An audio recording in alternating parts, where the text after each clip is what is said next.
¿Cómo les va? Último día de la semana, viernes al fin ha llegado, se hizo larguísimo, ¿no? Mary está ahí como juntando las manos. El emoji de Sí, el rezar. emoji rezando. Yo tengo todo lo... Yo pensé que... Es que es increíble que yo pensé que estaba peinada, pero después me veo y no.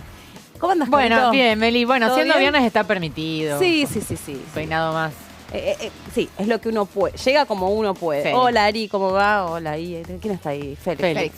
Ay, me estoy pareciendo en Bon, no sé qué me pasa. Me estoy embonizando, Bueno, hay mucho para analizar de lo que sucedió, porque se terminó de constituir casi todas las comisiones. Ya estamos, sí, en casi todas, aunque sea una situación particular, Meli, es que muchas presidencias se están quedando vacantes. Sucedió en el día de ayer, por ejemplo, con la Comisión de Libertad de Expresión, que fue una de las que se conformó y dejó vacante la presidencia. También se constituyó la de Deportes, hubo un cambio en la legislación del trabajo. ¿En cuál? La de libertad de expresión, ¿se sabe por qué? Porque la Libertad Avanza está teniendo un problema interno para definir los nombres de todas las comisiones que preside, no solamente esa. El cargo quedó vacante, lo que pasa es que, bueno, en un contexto bastante complejo para los medios de comunicación, es una comisión que quizás requería cierta urgencia que comenzara a funcionar, pero no está designado el presidente. Ayer también se conformó la de Deportes. Y la de legislación del trabajo, Meli, tuvo un cambio, como dijimos recién con Pato Méndez. Se fue Lisandro Nieri de la presidencia y asumó Martín Tetaz del mismo bloque, ¿no? De la UCR. Eso sucedió en el día de ayer. Además del debate, Meli, del paquete fiscal, que fue lo principal del día, ¿no? Que Acá se llevó varias horas y fue interesante, pero también hubo exposición de funcionarios, ¿no? También ahí interesante para seguir de cerca. Sí, y ahí y complejo también. La gran incógnita de qué es lo que va a suceder con la Comisión de Juicio Político. Recién conversábamos con la diputada del flamante bloque MID, antes de la Libertad Avanza, Cecilia Ibáñez, que planteaba que se iba a resolver cómo iban a quedar las autoridades una vez que Marcela Pagano, que estuvo internada, se recuperara y se pudiera terminar de definir quién va a integrar esa presidencia, ¿no? Que sabemos que la Libertad Avanza lo quiere para el lugar para o Berti Venegas Lynch o Lidia Lemoyne, entonces hay que ver cómo se define, pero que obviamente primero hay que esperar que Marcela Pagano se recupere, que tenga que renunciar a la presidencia y se pueda establecer efectivamente el lugar. Pero no bueno, le dieron de alta todavía, ¿no? Todavía nos decía la tuvo... diputada Cecilia Ibáñez que no. Sí, tuvo un sangrado, o por lo menos, hablamos públicamente de su cuadro de salud porque, ya se hizo público y también ella misma dio algunos detalles, así que sí, siguiendo de cerca, porque hubo mucha especulación respecto de la internación, nadie inventaría que está internado si no lo está, y nadie te deja internado sin una... No, fue confirmado por su entorno, digo, no es que era una versión, fue confirmado. Como decía María, al menos hasta anoche continuaba internada, pero sí con una mejoría. Sí, y hay al mismo tiempo mucha expectativa por lo que pueda pasar la semana que viene, que era como la semana clave para ver cómo avanzaba el debate por la segunda presentación de la ley de base. Sí. Pero ahí parece que, a la luz de lo que vos también explicabas antes, no sé si fractura, pero estas diferencias internas dentro del bloque de diputados, con la salida de Sago y cómo se reestructura toda la Libertad Avanza en la Cámara, me parece que los tiempos están un poco como corridos, ¿no? Sí, está todo muy ajustado, ¿no? La recta final es el 25 de mayo, que es para cuando Javier Milei quiere reunirse con los gobernadores de todas las provincias. Claro, además para firmar este documento de 10 puntos, y para entonces la idea de Milei es ya tener aprobado y sancionado en las dos cámaras el paquete fiscal y la ley de bases. Y para llegar al 25 de mayo con esto sancionado, hay que apurar un poco los tiempos, y el panorama todavía no está del todo claro respecto a cuándo se va a dictaminar. Hay algunos que hablan de los primeros días de mayo, hay otros que hablan de los últimos días de abril. Recordemos que todavía hay muchos cabos sueltos, el paquete fiscal recién se comenzó a discutir y hubo pedidos de modificación por parte del radicalismo, del PRO y de Hacemos Coalición Federal. En el caso de la nueva versión de la ley de bases también hay muchos pedidos de modificación, moratoria previsional, ¿qué va a pasar? ¿Qué va a pasar con las privatizaciones? El del Banco Nación va a seguir en el listado de posibles privatizaciones parciales. ¿Qué es lo que va a pasar con las facultades delegadas? Facultades delegadas es un tema delicado. Hoy en día los números están muy justos. Sabemos que la coalición cívica y gran parte de Hacemos Coalición Federal no respaldan. Sabemos que un sector del radicalismo tampoco lo hace. Y hay una discusión muy fuerte en un artículo que no entra dentro de las emergencias y facultades delegadas, pero que lo parece, que es el famoso artículo 70, que es lo que sostiene es la desregulación de la economía. Nos vamos a ir una nota súper interesante, quédense ahí especialmente del otro lado, porque cuando uno habla de países inteligentes, cuando uno habla de eficiencia en el Estado, habla, entre otras cosas, de la aplicación de la inteligencia artificial. Por eso vamos a hablar con Alejandro Repeto, que está del otro lado y está... ¿A dónde te encontrás, Alejandro? Bienvenido, ¿cómo estás? No está saliendo tu audio. A ver, ahí está. Ahí Sí. está, ok. Genial. ¿Qué tal? ¿Cómo están? Nada, muchas gracias. Yo en este momento estoy en Helsinki, en Finlandia. Ah, wow. Bueno, bienvenida entonces Helsinki a la pantalla de TV. ¿Cómo se puede? Y además me gustaría que vos describas a qué te dedicas especialmente y por qué estás interesado en estudiar inteligencia artificial y en todo caso sobre su aplicabilidad a los gobiernos. Ok, bueno, es bastante amplio a lo que me dedico. Yo siempre digo, soy alguien que le gusta hacer cosas y que las cosas pasen. Soy ingeniero de base, pero dentro de la ingeniería tengo una empresa que hace fintech, inteligencia financiera, y después trabajo hace mucho tiempo en estrategia tecnológica. La idea de la tecnología con un motivo, que no es una cuestión por moda, ¿no? Hay mucho de moda en la tecnología. Y mucha palabra que se usa esto por moda, ¿viste? No sé, inteligencia artificial, el Bitcoin o las aplicaciones. Y yo trabajo mucho en la estrategia, en por qué y cómo pueden evolucionar estas tecnologías y tener impacto social. Si bien soy ingeniero, siempre me acuerdo de un profesor que digo, fue mi mentor. Dice: la ingeniería es sociotécnica, ¿no? Generamos artefactos para cambiar la sociedad. Y bueno, en particular la inteligencia artificial entra dentro de ese rango de tecnologías que creemos que van a cambiar mucho la sociedad y que la están cambiando. Sin duda. Y por eso, dentro del diseño de futuros, dentro de la estrategia, metemos a la inteligencia artificial como uno de los grandes vectores de cambio, ¿no? Ahora, ¿cuál es el país en el mundo, desde tu punto de vista, tu conocimiento y todo lo que vos venís investigando, que está más avanzado en términos de la aplicación de esta herramienta que está tan presente en la vida de todos nosotros, incluso sin que nos demos cuenta? ¿Cuál es el país o el gobierno en el mundo que la está aplicando con mayor, digamos, haciendo punta de lanza en esto? Bueno, acá te puedo dar como dos respuestas complementarias. Diría, no hay ningún país en el mundo que la aplique más o la aplique menos, porque creo que la tecnología en sí logró ser tan abierta que hoy todos la pueden aplicar, no es una cuestión de quién es punta de lanza o quién no. Después la aplicación es muy amplia, porque uno puede decir, se aplica no sé, como decía, en cuestiones financieras y contables para detectar lavado de dinero, evasión, Fraudes, ese tipo de claro. cuestiones. Se aplica en cuestiones militares, ¿no? Para hacer inteligencia, para entrar en redes, se aplica en cuestiones que tienen que ver con lo legal, con no sé, macheos de ADN para descubrir crímenes. Bueno, Se mirá, aplica, justo es tan amplio. te interrumpo un segundo porque ayer precisamente se conoció, después de muchísimos años, que una genetista de Uruguay, la jefa de la Sí, división le de genética... hice.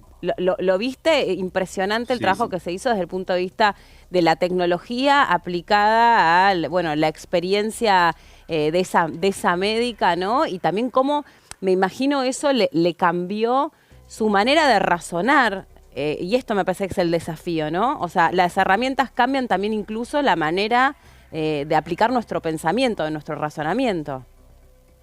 100%, es un poco esto que te decía, ¿no? De lo sociotécnico, de cómo una tecnología cambia a la sociedad. Yo hace por ahí ya más de 10 años que tuve la oportunidad de estar en un proyecto en Italia, que fue cuando unificaron el banco de genética de escenas de crimen, ¿no? Sí. Y solamente con unificar el banco lo tenían dividido por las regiones, como si fuera por las provincias.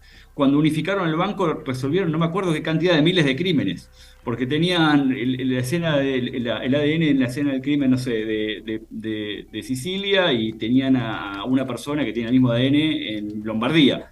Y como eran cosas que estaban separadas, solamente unificando las bases de datos resolvieron un montón de crímenes. Bueno, esto es una historia real, sí, digo, sí, y pasa, ¿no? Y es algo que todavía nuestro Parlamento, nosotros somos una señal parlamentaria, hace algunas jornadas alrededor de la inteligencia artificial, pero todavía la legislación parece que está muy lejos de los avances que la realidad está marcando y de su aplicación. Desde la cuestión vinculada a las autorías, ¿no? Y todo el debate cultural que hay al respecto, hasta, como decís vos, la eficiencia del funcionamiento de algunos organismos del Estado que están muy como cristalizados en otra época. Sí, ahí hay un debate bastante interesante y que es difícil, digo, no hay una respuesta, que es que la tecnología avanza tan rápido que la legislación se queda atrás. Claro. Entonces ¿cómo hacemos para...? Porque inclusive queriendo legislar rápido, supongamos que se legisla rápido, sé que no, nunca van a legislar tan rápido como el avance tecnológico. Entonces yo creo que ahí entra el juego de lo que digo, que es a lo que más me dedico, el diseño de futuros, que es legislar hacia adelante, no legislar hacia atrás. No que aparezca la inteligencia artificial y decir, ahora hay que legislarla, sino tratar de entender cuál va a ser el próximo avance y empezar a entender el impacto social que tiene para entender si hay que hacer alguna legislación o no. En ese sentido, y ahí sí te puedo dar alguna respuesta, por ejemplo, Finlandia es punta de lanza. Finlandia tiene todo un área dentro de su parlamento de legislación del futuro. Y esto lo tiene hace 30, 40 años. Gente que se dedica a pensar qué es lo próximo. Y a que ver, no te agarre Uber de frente, ¿viste? Es como legislar el Uber antes de que aparezca. Obvio, y a o ver, entender cuáles son los impactos. ¿qué es lo próximo, digamos, que tenemos que empezar a pensar? ¿Cuál sería, si nosotros pudiésemos pensar en implementar esto que estás diciendo, ¿no? De legislar o de empezar a razonar sobre qué es lo que se nos viene, cuál es el mundo que se nos viene. Porque acá estamos, en el medio de una situación donde ha cambiado la forma de trabajar, reforma laboral, ha cambiado la forma de usar los medios de transporte, usar los medios de comunicación, usar o consumir arte, ha cambiado todo esto. La manera en que se hace y se lleva adelante la curación de las personas, la sanidad de las personas. Sí, a mí me parece, digo, no nos gusta hacer futurología. Una cosa es hacer futuro, otra cosa es hacer futurología, ¿no? Seguro. Pero dicho esto, yo creo que hay 3, 4 lugares donde me parece interesante empezar a pensar a futuro. Una que pensaría muy seriamente es el tema de la caída de las fronteras. Como vos decías, por ejemplo, en términos de curarnos. Uh-huh. Si yo uso un robot que me opera en Buenos Aires, pero el médico está en Estados Unidos, y hay un problema, ¿dónde se resuelve? Y eso es algo que hoy se puede hacer, y es algo que yo no tengo claro que esté legislado. Después hay temas, por ejemplo, en el mundo de los seguros, con la movilidad autónoma, ¿no? Si tendemos a que de acá a 20, 25 años un coche autónomo o varios autos autónomos estén por la calle y hay un accidente, ¿quién se hace cargo de ese accidente? Si yo no maneja el auto, que es la automotriz, hay temas de responsabilidad.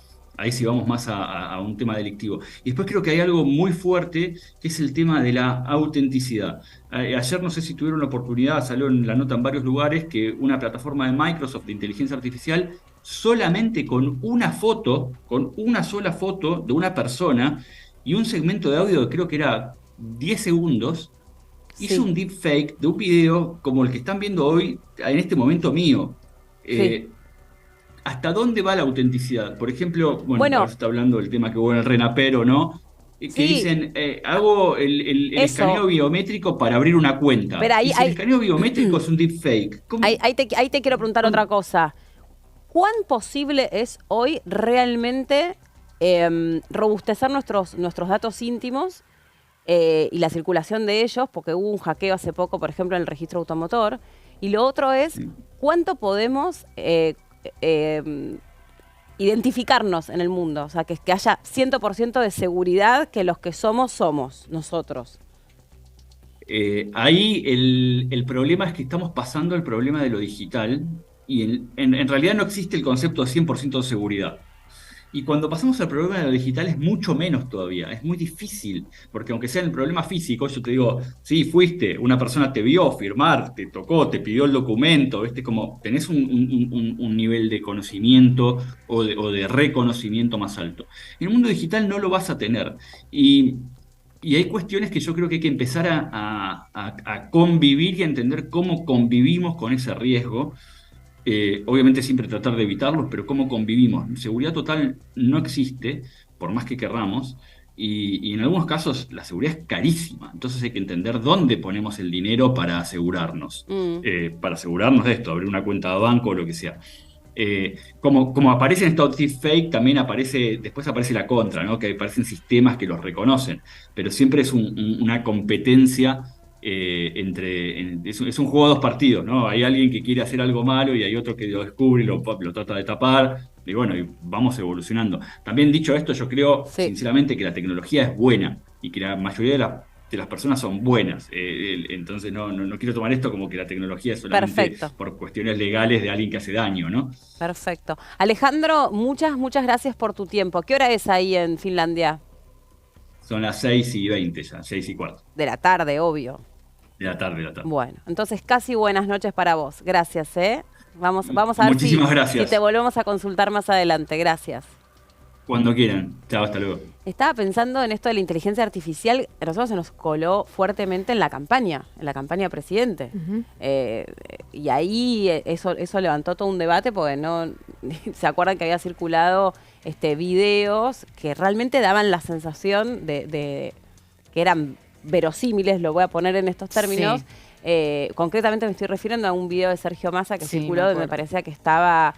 yo no me acuerdo si lo que decían era que estaba drogado o que estaba borracho, no me acuerdo cuál era. Estaba drogado era lo que estaba drogado. Era falso, ¿no? Claro, y ahí me acuerdo que habían salido distintos especialistas, como recién escuchábamos, lo que decían es que lo que todavía no inventó la inteligencia artificial es una herramienta lo suficientemente democrática, o sea, al que todos nosotros tengamos acceso en un teléfono, para que de una manera muy certera se pueda poner, por ejemplo, ese video y te tire en un segundo, está editado, está trucado, claro. Esos no son los ojos de él. Un chequeado sería. Claro, ¿no? Un chequeado democrático y tan tecnológico, o que cuente con tanta tecnología como eso que circula a mucha velocidad. Porque eso que circula a tanta velocidad, nosotros los periodistas lo sabemos, se llaman chismes.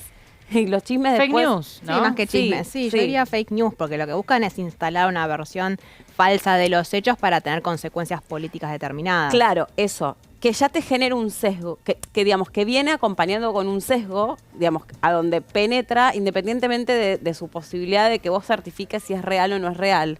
Lo mismo pasó con el atentado de Cristina Kirchner. Ni en el minuto en el que se viralizó el video, los que pensaban o creían en su figura, ¿no? Como líder política, se horrorizaron y efectivamente la quisieron asesinar. Los que no, está inventado, está trucado, eso no es cierto. O sea, pareciera que esto es re interesante porque es más como propio de la filosofía, pero es más como que esta velocidad a la que circulan las piezas, no de información, pero porque no termina siendo realmente información, pero las piezas que pueden ser después una noticia, en realidad lo único que hacen es como robustecer aquello que ya está en nuestras estructuras de pensamiento. Sí, confirma prejuicios. Claro, confirma prejuicios. Tienen sesgos de confirmación. Exactamente, y que son hoy en día mecanismos básicos para cualquier tipo de campaña electoral, y ese es el mayor problema. Esto no es nuevo, hace muchísimos años, pero en las elecciones de Estados Unidos, de Brasil, se utilizó muy claramente como estrategias de comunicación y de confusión a la población para confirmar prejuicios y para inclinar voluntades, y a medida que avanzan los años, obviamente estas técnicas se vuelven mucho más, se vuelven mejores, Perfectas. ¿no? Se vuelve mucho más difícil diferenciar de lo que es real de lo que es mentira. No solamente porque no todos tenemos acceso en el celular a un chequeo básico de a ver si la foto o el video es real o no, sino que a medida que pasa se hace todo más sofisticado. Mirá, y mucho más difícil de corroborar. Esto hace una charla que ayer tenía justo con Guido Braslaski, digamos, afuera del aire, ¿no? Pero estábamos hablando justamente de las diferencias entre la televisión desde que empezó a transmitir en vivo, ¿no? La posibilidad de la transmisión en vivo, de esta cosa de que vos muestres mientras eso estaba pasando. Y a mí me tocó, perdón la autorreferencialidad, pero para mí va de la mano de cómo se complica el trabajo en términos de lo que se supone que tiene que hacer un periodista de televisión, por lo menos, que tiene que tener la misma estructura de credibilidad que un periodista de gráfica. Lo que pasa es que la velocidad a la que llega a la que se le exige al periodista de televisión, que tiene que salir y dar y decir y contar y encima mostrar aquello que ni siquiera sabe bien qué está pasando, te complejiza muchísimo, ¿no? Y me parece que ha ido en detrimento completamente de nuestro trabajo y de nuestra credibilidad, porque eso es lo que terminó yendo en contra de los periodistas. No hacen bien su trabajo, dicen cualquier cosa. Hugo Chávez cuando lo dieron por muerto y no estaba muerto. Maradona cuando lo mataron 3 veces y no estaba muerto. O sea, podemos decir un montón de cosas que no son ya de ahora mismo, ¿no? Sí, el tema de la instantaneidad que vos remarcabas, digo, hoy en un segundo un video, una imagen se viraliza y se da por cierta. A ver, nosotros que somos periodistas por ahí tenemos esa visión de, bueno, chequemos, esto es verdad, no es verdad. Dudemos, claro, permitámonos dudar, pero bueno, hay personas que quizás reciben algo y lo ven y lo dan por cierto, ¿no? No tienen quizá esa segunda lectura o preguntarse si es verdad o no. Entonces se genera toda esta discusión de la posverdad también, ¿no? Sí. De si algo sucedió o no sucedió. Bueno, todo forma parte de esa discusión. Sí, y estoy recontra de acuerdo con lo que decía recién el especialista. Yo me acuerdo que acá en este congreso, por lo menos Ramiro Gutiérrez lo quiso implementar incluso en una comisión que se llame una comisión del futuro, para poder debatir acerca de estas cosas, porque no pasa solo con la inteligencia artificial. O sea, lógicamente, y cada vez más, todos los cambios en nuestra sociedad se dan a una velocidad que las instituciones tardan mucho en dar respuestas. Digamos, no es de ahora. Pasaba incluso con la modificación del Código Civil, que seguía pensando a la familia modelo, mamá, papá, hijos. Sí. Y tardó mucho en aceptar el matrimonio igualitario y todas las formas de familia posible. Pienso inmediatamente en lo que fue la sanción de la ley Olimpia, ¿no? Que finalmente, después de muchísimos años que existiera este fenómeno mal conocido como pornovenganza, veníamos de 10, 15 años, digamos, de filtración y de exposición de videos sexuales contra sin el consentimiento de una de las personas hace muchísimos años, y la ley Olimpia se sancionó hace muy pocos años en la Argentina, el año pasado, si no me equivoco, que ¿no? Si querés contar breve qué es, por ahí hay alguien desprevenido del otro lado y no sabe qué es. Lo que busca es básicamente legislar y caracterizar como un tipo de abuso sexual y abuso de la intimidad de las personas, la filtración de videos íntimos de las personas sin su propio consentimiento, que es una práctica muy habitual y que estaba en un gris legal que, sin un reconocimiento específico como práctica, era muchas veces muy difícil en tribunales poder conseguir condenas firmes. Esto fue a raíz del caso de una mujer mexicana que se volvió Olimpia, exactamente, que le habían filtrado sus videos íntimos, se convirtió en una de las voceras respecto a un reclamo de una legislación sobre estos temas, y en la Argentina tenemos casos muy tristes, en Argentina y otros países del mundo, de suicidios generados por la filtración de este tipo de videos. Entonces, teniendo en cuenta esta experiencia que viene hace muchos años, se termina sancionando esta ley. Pero es como decís, Meli, como comentaba el especialista, todo muy por detrás de los avances tecnológicos que habilitan este tipo de situaciones. Y algo que aprendimos con el debate de la ley Olimpia, y como cada vez que los cambios reales, ¿no?, de la vida cotidiana nos ponen de frente con que, bueno, el mundo que nosotros, con el que nos criamos, ya no es el mundo que nos toca enfrentar de adultos. Todo aquello que pasa en lo digital no es virtual, es real. Es digital, pero es real. Por lo tanto, tiene un efecto en la vida real de las personas. Tal es el caso de Belén, que es el caso Olimpia argentino, que como bien explicás vos, como consecuencia de esa extorsión, de esas imágenes íntimas, se suicidó, se quitó la vida. Hacemos una pausa, ¿les Dale, parece bien? vamos. Ya venimos.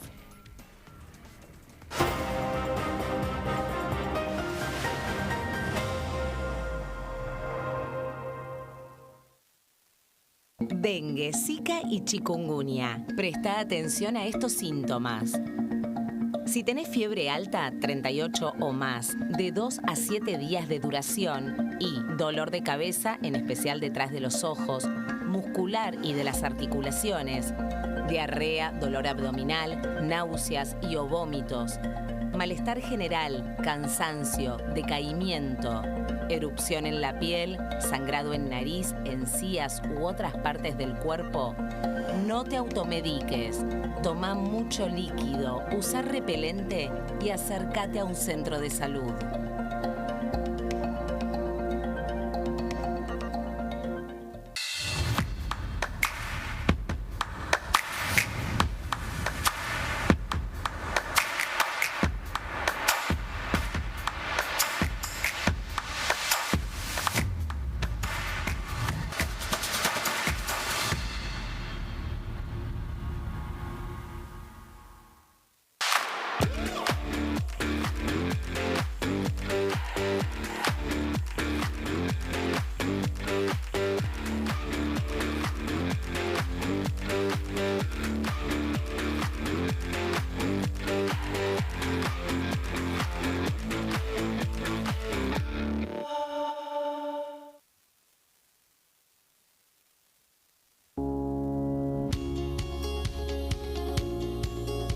Cuando un proyecto de ley ingresa a la Cámara de Diputados, ya sea creado por un legislador, enviado por el Poder Ejecutivo o producto de una iniciativa popular, se trata primero en las comisiones correspondientes para luego ser tratado en el recinto por los diputados.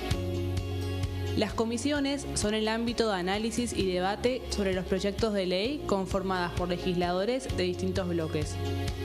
Hay 23 comisiones especiales que tratan temas específicos como el atentado a la AMIA y 45 permanentes que tratan temas vigentes como educación y salud. Un diputado puede formar parte de varias comisiones. Cada comisión se compone de un presidente, un vicepresidente y de 3 a 5 secretarios. La duración de los miembros de las comisiones permanentes y especiales es de 2 años.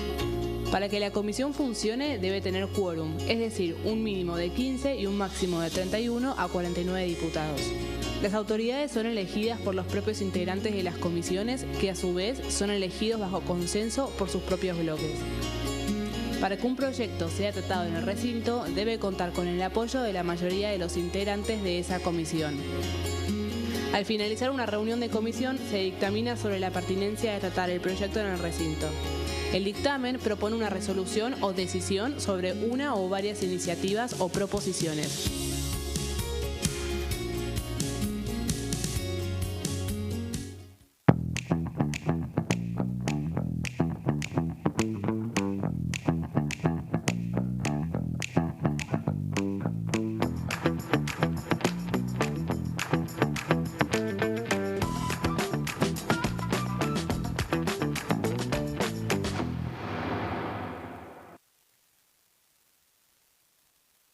¿Cómo prevenir dengue, zika y chikungunya? Para prevenir estas enfermedades, evita que el mosquito te pique y no lo críes en tu casa. El mosquito que transmite dengue, zika y chikungunya se cría en recipientes que juntan agua en los hogares. Da vuelta o tapa los objetos que puedan acumular agua o eliminalos si no los usás. Limpia y cepilla frecuentemente desagües y libera canaletas de hojas y o tierra.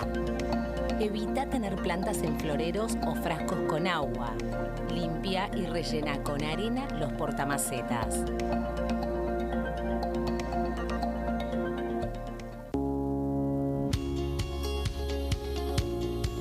La Cámara de Diputados tiene 257 miembros.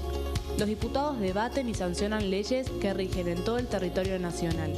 Algunas de las más importantes son el presupuesto de gastos generales del Estado, el Código Civil, el Código Penal, la forma en que se rige el trabajo, las jubilaciones, entre tantas otras.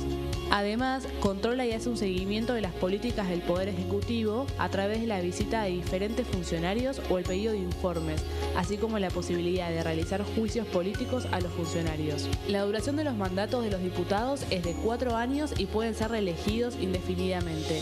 Desde el momento en que asumen y hasta el final de su mandato, no pueden ser acusados, interrogados judicialmente ni molestados por las opiniones o discursos que imitan desempeñando su mandato. Son requisitos para ser diputado tener al menos 25 años, 4 años de ciudadanía argentina y haber nacido en la provincia por la que se postula o haber residido en ella los 2 años precedentes. Se agrupan en bloques que expresan partidos políticos o afinidad ideológica. Existen también los monobloques integrados por un solo diputado.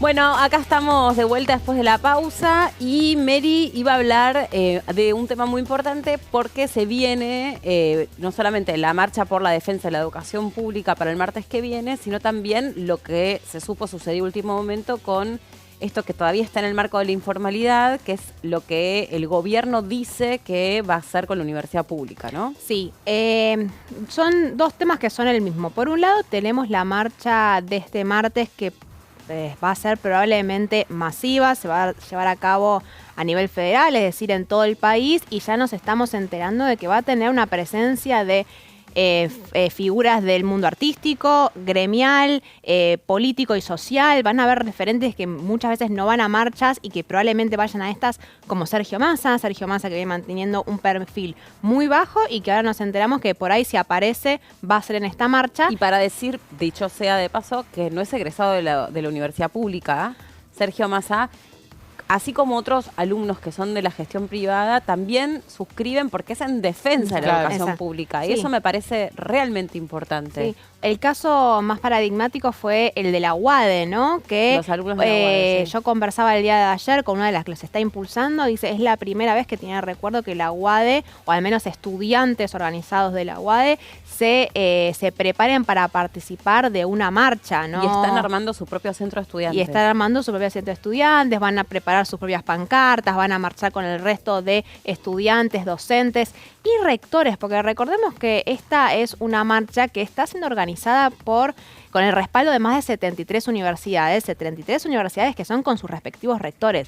Y los rectores no suelen participar de este tipo de convocatoria. Sí los docentes y sí los estudiantes, como ya hubo varias marchas los últimos 4 meses, pero la del martes pretende ser inmensa, de tener mucha repercusión, y desde el gobierno están buscando desactivarla precisamente para evitar que se convierta en un polo opositor, ¿no? Que con la bandera de la educación pública en este contexto de ajuste presupuestario que está viviendo, bueno, no se convierta en una gran bandera para la propia oposición.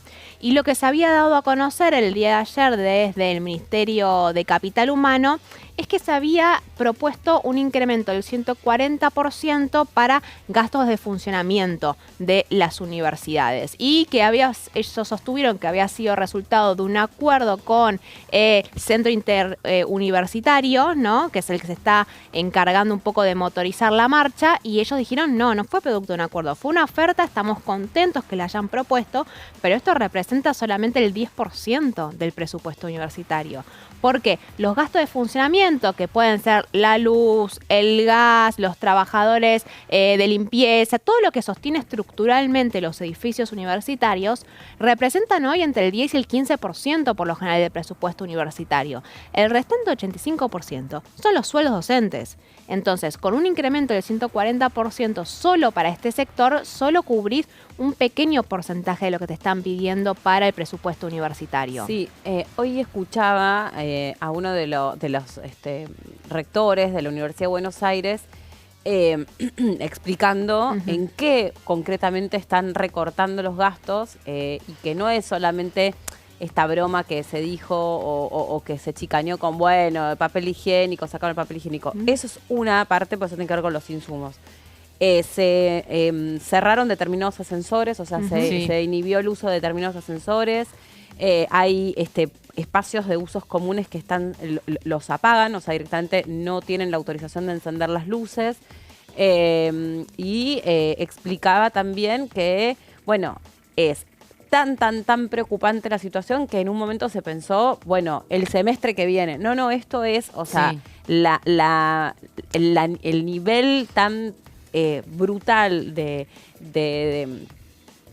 situación en la que se encuentran, están tan desfinanciados, no me sale la palabra, es que no saben qué va a pasar en un mes, no en 6 meses, en un mes. Por eso, no sé si te referías al vicerrector de la UBA que hizo estas declaraciones, Emiliano Jacobiti. No. Por lo menos lo vi hablando en varios lados. No, yo por eso no me acordaba el nombre, porque a él obviamente Jacobiti explicó que este ofrecimiento de parte del gobierno del aumento del 140% de ninguna manera significaba un acuerdo, que simplemente se fue notificado al Consejo Interuniversitario Nacional. El SIN. Pero que no significa que haya habido acuerdo, por eso la marcha sigue en pie y ahora más que nunca, ¿no? Exacto. Sí, y puntualmente yo, por ejemplo, estoy yendo a la facultad por estos días, una de las facultades de la UBA, y vos entrás por la puerta y las luces están apagadas.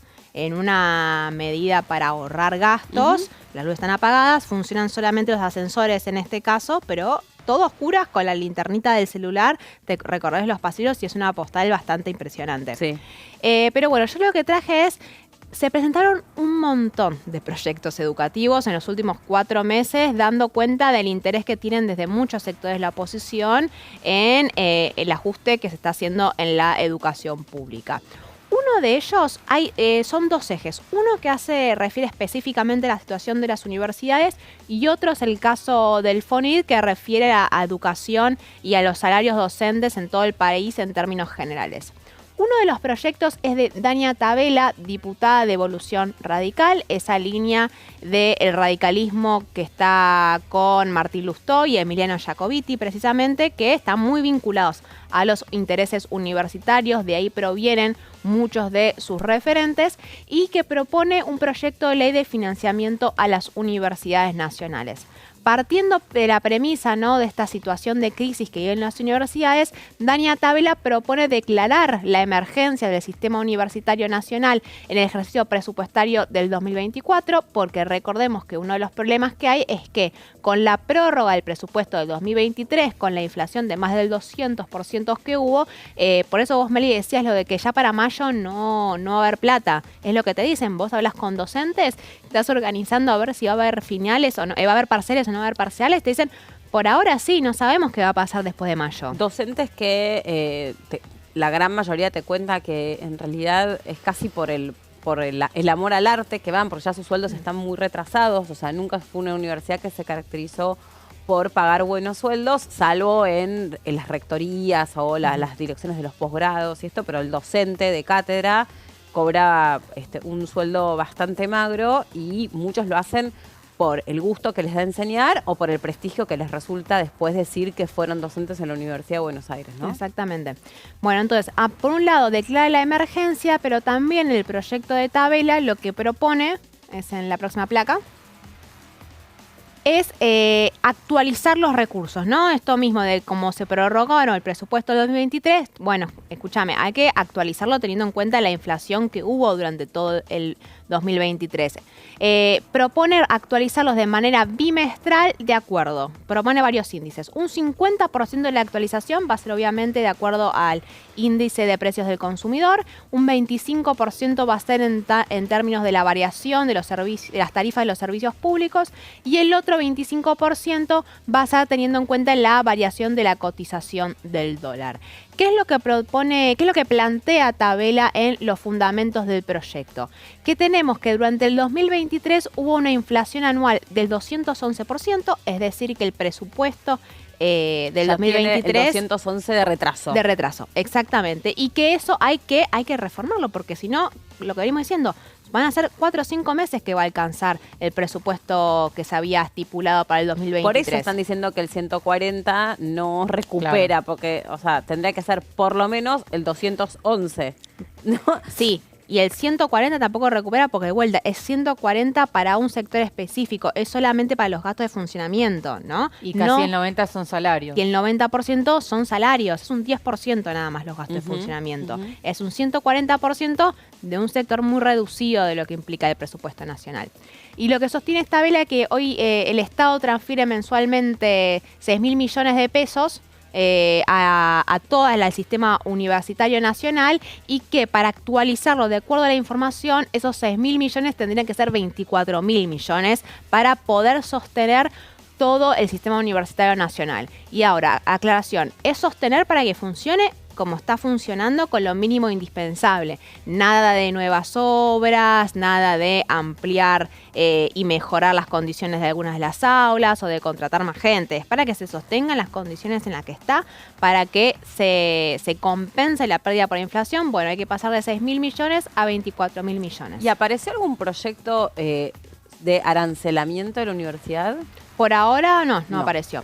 Lo que sostienen muchos sectores, principalmente la oposición, es que como el porcentaje de los estudiantes universitarios extranjeros es tan menor comparativamente con la gran mayoría, ayer decían el incremento que el 20%, pero depende de la universidad. Hay algunos que son menos del 5%. Yo no solo creo que depende de la universidad, sino también que creo que muchos de esos estudiantes que figuran como extranjeros son residentes.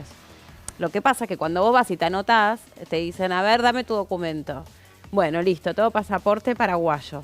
95 millones, no sé qué. Y te figura como paraguayo, pero si vos vivís en la Argentina, sos un residente. No está bien contabilizarlo como que es el caso, por ejemplo, más que nada de los estudiantes brasileños. Los estudiantes brasileños principalmente vienen a estudiar medicina a la Universidad de Buenos Aires, porque en Brasil te dicen que es para millonarios la carrera, estudian acá, después lo que hacen allá es una reválida y se van a vivir y se van a trabajar allá.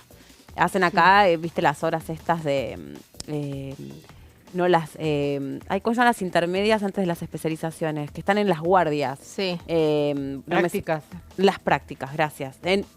No sé si son las prácticas. Bueno, no importa, pero perdón, pero se entiende. No Sí. importa en el sentido que no hace al caso, pero sí que importa. Sí, América, eso es un fenómeno muy de la ciudad de Buenos Aires. Recordá que hay universidades nacionales en todo el país. Obvio. La Universidad Nacional de Cuyo, la Universidad Nacional de Del Córdoba, Litoral. del Litoral, no tienen estos casos de tanto porcentaje de extranjeros. Entonces el fenómeno de extranjeros es muy particular para algunas ciudades de la Argentina y que en términos, acá lo importante es conseguir la plata para el presupuesto. Aunque se arancelara, representaría un porcentaje muy chiquito de lo que vos terminás de cubrir. Entonces es una falsa discusión, porque vos con esto no resolvés el problema del presupuesto universitario. Completamente. Y también lo que digo es que me parece que lo que va a pasar el martes no es necesariamente una marcha en contra de Javier Milei, es una marcha en defensa de la educación pública, o sea, porque pueden haber mayores o menores diferencias, lo que me parece que muchos espacios, muchos sectores coinciden, es que es algo irrenunciable la educación pública. O sea, si realmente queremos un país próspero, incluso de gente que termina hablando de inteligencia artificial, como recién, solo porque recién hacemos esa entrevista, muchos de esos profesionales estudian o en la universidad pública o en institutos que son dependientes de las universidades públicas. Entonces, mucho cuidado con poner en jaque eso, porque realmente todo lo que sabemos que termina sucediendo cuando le pones le quitas a la educación, nos lo quitamos todos. Sí, es el valor agregado que tiene la Argentina, además, en todo sentido aparte. Y en la marcha va a haber partidos que, por ejemplo, están buscando votar la ley de bases, por ejemplo. El radicalismo va a hacer unas columnas centrales, la marcha del martes, y hoy en día está trabajando para que las leyes del oficialismo sean aprobadas en la Cámara de Diputados de la Nación. Sí, agregar simplemente en relación a esto de las banderías políticas, que no existen en este caso, o que se diluyen porque es un reclamo compartido. Esta semana, el miércoles, hubo un encuentro de distintos bloques con estudiantes de universidades públicas y estuvieron, por ejemplo, estaba repasando desde Blanca Osuna de Unión por la Patria hasta Dania Tabela, del proyecto que está desarrollando María de la UCR, Margarita Stolbizer de Hacemos. Digo, hay una preocupación que es multipartidaria, ¿no? Sí, efectivamente. Y eso se ve reflejado claramente en los proyectos de ley. Yo les contaba uno de Dania Tabela vinculado al financiamiento de las universidades, pero hay 5 proyectos que tienen que ver con la prórroga del FONIT, ¿no? Claro. Este Fondo Nacional de Incentivo Docente, que si quieren vamos a ese, perfecto, que el DNU 280 suspendió las transferencias que hacía el Estado Nacional a las diferentes provincias vinculadas a lo que establecía el presupuesto para este Fondo Nacional de Incentivo Docente. Lo volvemos a recordar, el Fondo Nacional de Incentivo Docente existe de los 90 en la Argentina como un resultado de Carpa Blanca y ese reclamo que duró más de 100 días en frente del Congreso de la Nación para mejorar los salarios de los docentes en todo el país. Desde el 98, que fue cuando se sancionó, ese fondo fue prorrogado por todos los gobiernos nacionales más allá de su color político y que fue suspendido por el propio Milei con este decreto luego de la caída del primer proyecto de la ley bases, ¿no? Entonces hubo un análisis de que fue una forma de castigo a los gobernadores por no haber acompañado. Inmediatamente después de que Javier Milei lo suspende vía decreto y ya previamente había pisado los fondos que tenían que llegar a las provincias, se presentaron muchísimos proyectos. Y yo los traje para prestar atención de dónde vienen esos proyectos porque son de muchos sectores de la oposición totalmente heterogéneos. Por ejemplo, uno de los que tenemos, uno es de Julio Cobos, de la Unión Cívica Radical, y otro es el caso de Ariel Rauschenberger de Unión por la Patria, ¿no? Tanto el de Cobos como el de Rauschenberger, me sale medio mal el apellido, perdón, proponen prorrogar el FONIT por 5 años. Con fundamentos muy similares y hay una diferencia de un mes desde que se presentó, primero que se presentó el de Cobos, los dos proponen prorrogar el FONIT por 5 años para eludir este problema que genera muchas veces de que como normalmente se prorrogaba año a año, se hacía normalmente vía decreto, bueno, para prorrogar y patear el tema de que las provincias pudieran estar tranquilas que iban a contar con estos fondos por al menos 5 años más. Otro de los proyectos es de Margarita Stolbizer de Hacemos Coalición Federal, ¿no? No tiene nada que ver con Unión por la Patria, no tiene nada que ver con el radicalismo. En el caso puntual de Margarita Stolbizer, lo que propone es prorrogar el FONIT hasta que se sancione una nueva ley de coparticipación federal, que esta ley de coparticipación federal incluya ahí adentro, con el acuerdo con las provincias, bueno, cómo va a resolver el Estado Nacional los fondos destinados a la educación de las provincias, ¿no? Que sabemos que con la reforma de los 90 es una función que pasaron a cumplir las provincias, y es como es una función que pasan a cubrir las provincias que Javier Milei se opone muy fuertemente. Lo que sostiene Javier Milei es las provincias tienen que manejar sus propios déficits, tienen que ajustarse, no lo puede estar todo el tiempo el Estado Nacional pasándole plata para resolverlo. Entonces, bajo esa premisa es que suspendió el Fondo Nacional de Incentivo Docente, pasó lo mismo con la suspensión de las transferencias de las cajas previsionales, el Fondo Compensador de Transporte, porque detrás hay una intención del Gobierno Nacional de que son las provincias las que tienen que resolver sus cuentas públicas, que no puede estar el Gobierno Nacional saliendo en su ayuda sistemáticamente. ¿Cuál es el tema? Como hay mucha diferencia también en los recursos de cada una de las provincias, los sueldos de los docentes son muy distintos y el FONIT también apuntaba un poco a equilibrarlos. Sí. Era uno de los propósitos de cuando se debatió lo de la Carpa Blanca. Exactamente. Y bueno, y por último, otros 2 proyectos más. Ya te planteé una Unión por la Patria, uno del radicalismo, uno Hacemos de Coalición Federal y también hay uno de Romina del Prat del Partido Obrero y también hay uno de Máximo Kirchner, que es Unión por la Patria, es de el dirigente principal de la Cámpora, que no suele presentar varios proyectos de ley. Entonces, cuando lo hace, llama mucho la atención. En el caso del proyecto de Del Pla y en el caso del proyecto de Kirchner, lo que propone es prorrogarlo para siempre, ¿no? Que el Estado Nacional asuma la responsabilidad de transferir esos recursos siempre a las provincias que constituyen más o menos el 20% de los sueldos de los docentes. Entonces, a partir de ahora y para siempre, sin necesidad de una nueva prórroga, que el Gobierno Nacional esté obligado a transferir siempre esos fondos. Bueno, es un tema de muchísima actualidad y mucha sensibilidad también, porque esto también es algo que dejó, si se quiere, en evidencia o expuesto a las brechas que hay en temas educativos después de la pandemia, las discusiones que hay en torno a la educación, ¿no? Ahí cuando, por ejemplo, en la Ciudad de Buenos Aires se abrieron las escuelas, en la provincia de Buenos Aires no se abrieron. Ahora muchos que mantuvieron las escuelas cerradas, ahora están peleando por justamente que no se cierren definitivamente ni escuelas, ni porque hay colegios universitarios también, ¿no? Ni colegios universitarios, ni universidades, ni facultades. Y eso que decía recién María respecto de el sello de agua, la marca distintiva de la Argentina en la región y la Argentina en el mundo, ¿no? Nuestra identidad es una identidad universitaria desde el punto de vista cultural, o sea, tuvimos hace muchos años la primera universidad pública, es algo que toda Latinoamérica mira con mucha admiración, y la calidad, no solamente la posibilidad, sino la calidad. Ahí donde a veces yo igualmente creo que hay un montón de cosas que hacer en torno a la mejora de la calidad de educación pública, ¿no? Que es presupuestaria, y además son algo que, no sé si lo conversamos entre nosotras, pero si no, también esto de tener durante tantos años estudiantes en carreras y cómo está realmente superpoblada la universidad, pero me parece que de todos modos, o como sea, lo que importa es defenderla.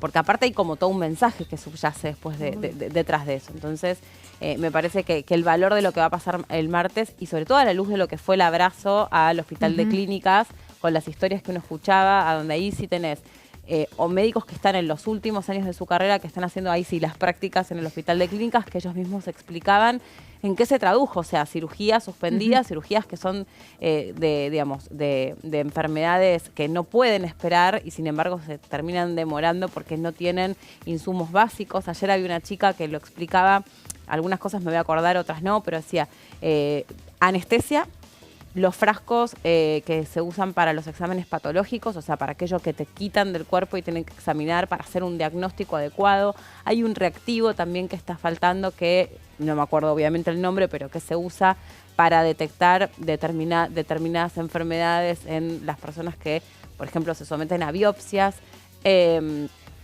y cosas como muy puntuales que hacen directamente a la calidad de la salud de las personas. Entonces, esto también está de la mano de lo que hablábamos recién, tanto el debate por el arancelamiento de la universidad pública como el arancelamiento o la cuestión de falta de reciprocidad que hay en los hospitales públicos de las fronteras. Vieron que ahora la de Neuquén, mismo en Salta, en Jujuy, están con esta cosa de, bueno, hay que cobrarle al extranjero, porque a la inversa el argentino no puede atenderse en cualquier parte del mundo gratis, ni que hablar en país, o sea, fronterizo.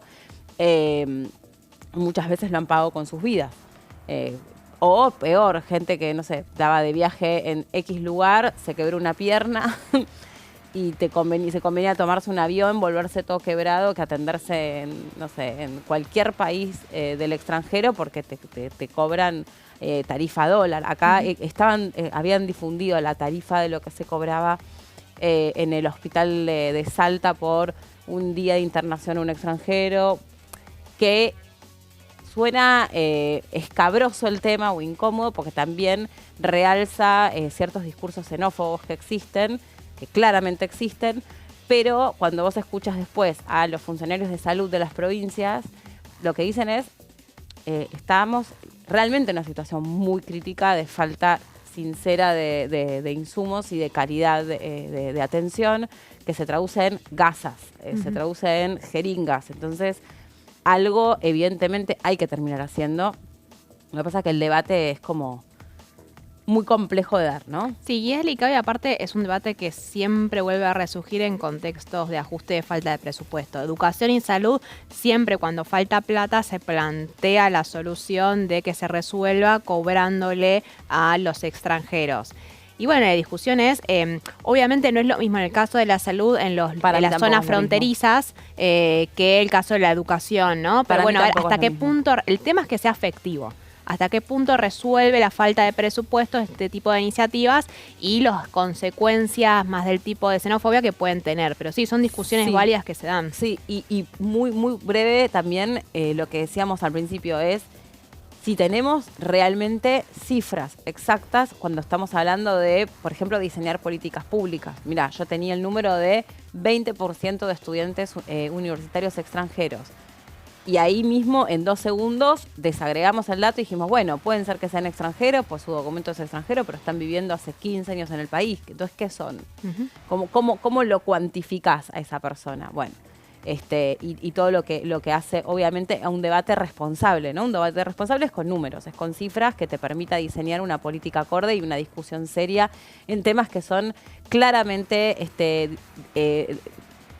fundamentales, sustanciales en el desarrollo de un país. Pausa cortita, ya las despido ya, chicas, sí, ¿no? a nosotras bueno, sí. que tengan hermoso fin de semana. Vos Gracias, también, Meli. Y nosotros nos reencontramos después de la pausa.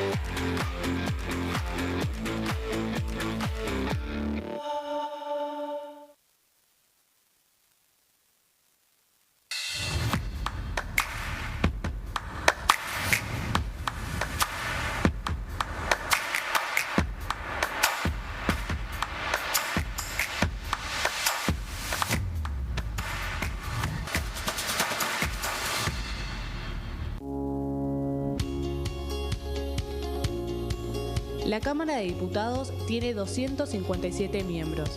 Los diputados debaten y sancionan leyes que rigen en todo el territorio nacional.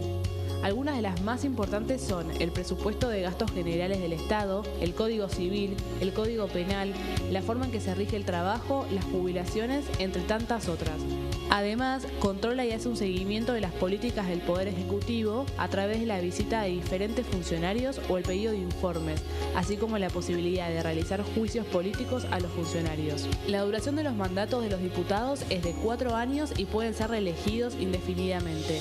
Desde el momento en que asumen y hasta el final de su mandato, no pueden ser acusados, interrogados judicialmente, ni molestados por las opiniones o discursos que imitan desempeñando su mandato. Son requisitos para ser diputado tener al menos 25 años, 4 años de ciudadanía argentina y haber nacido en la provincia por la que se postula o haber residido en ella los 2 años precedentes. Se agrupan en bloques que expresan partidos políticos o afinidad ideológica. Existen también los monobloques integrados por un solo diputado.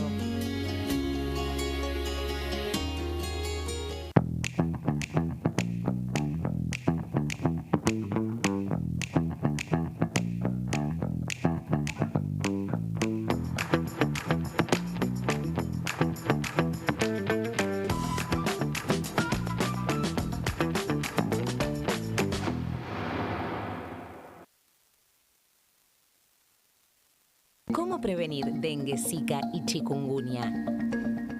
Para prevenir estas enfermedades, evita que el mosquito te pique y no lo críes en tu casa. El mosquito que transmite dengue, zika y chikungunya se cría en recipientes que juntan agua en los hogares.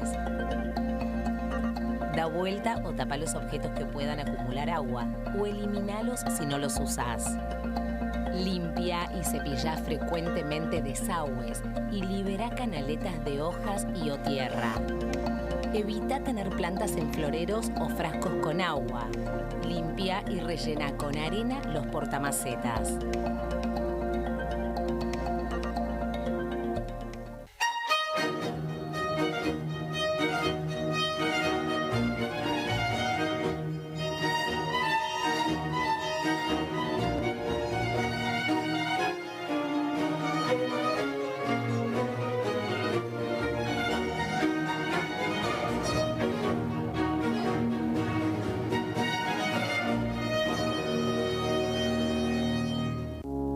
Las sesiones son el espacio donde los diputados debaten proyectos de ley para su aprobación, modificación o desaprobación.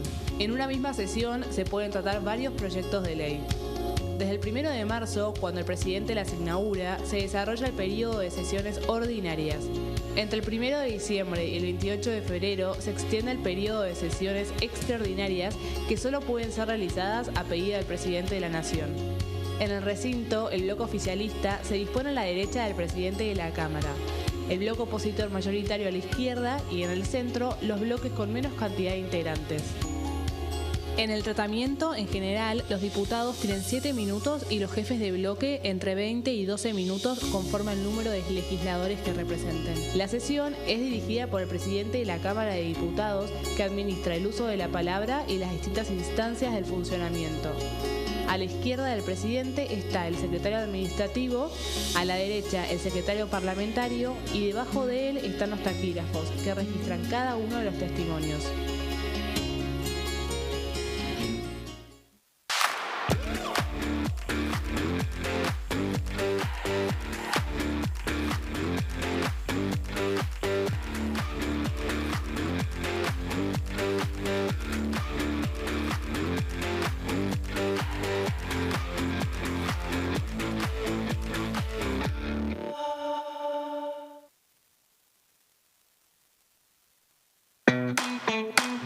Información, actualidad, noticias, inclusión, libertad, incluidos, noticias sin límites, de lunes a viernes, 10:45 horas.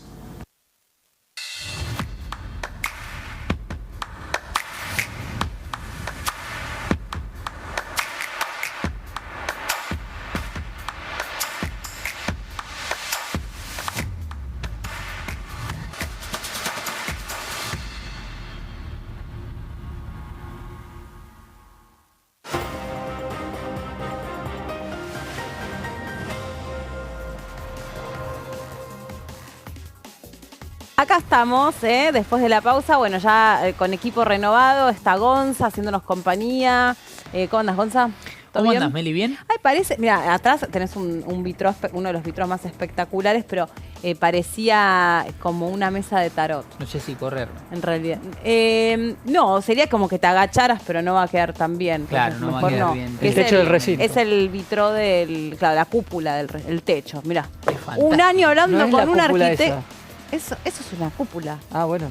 ¿Qué es? Es el O sea, no es la cúpula Claro, del a eso, Congreso. a eso me No, refiero. está bien. Pero es la cúpula del recinto. Exactamente. O sea, se llama cúpula. ¿O no? ¿Qué dirá Ceci, nuestra arquitecta? Que tenés razón vos, obviamente. No sé. ¿Cómo andas, Marquis? ¿Cómo va? ¿Todo bien? Muy bien. Perfecto.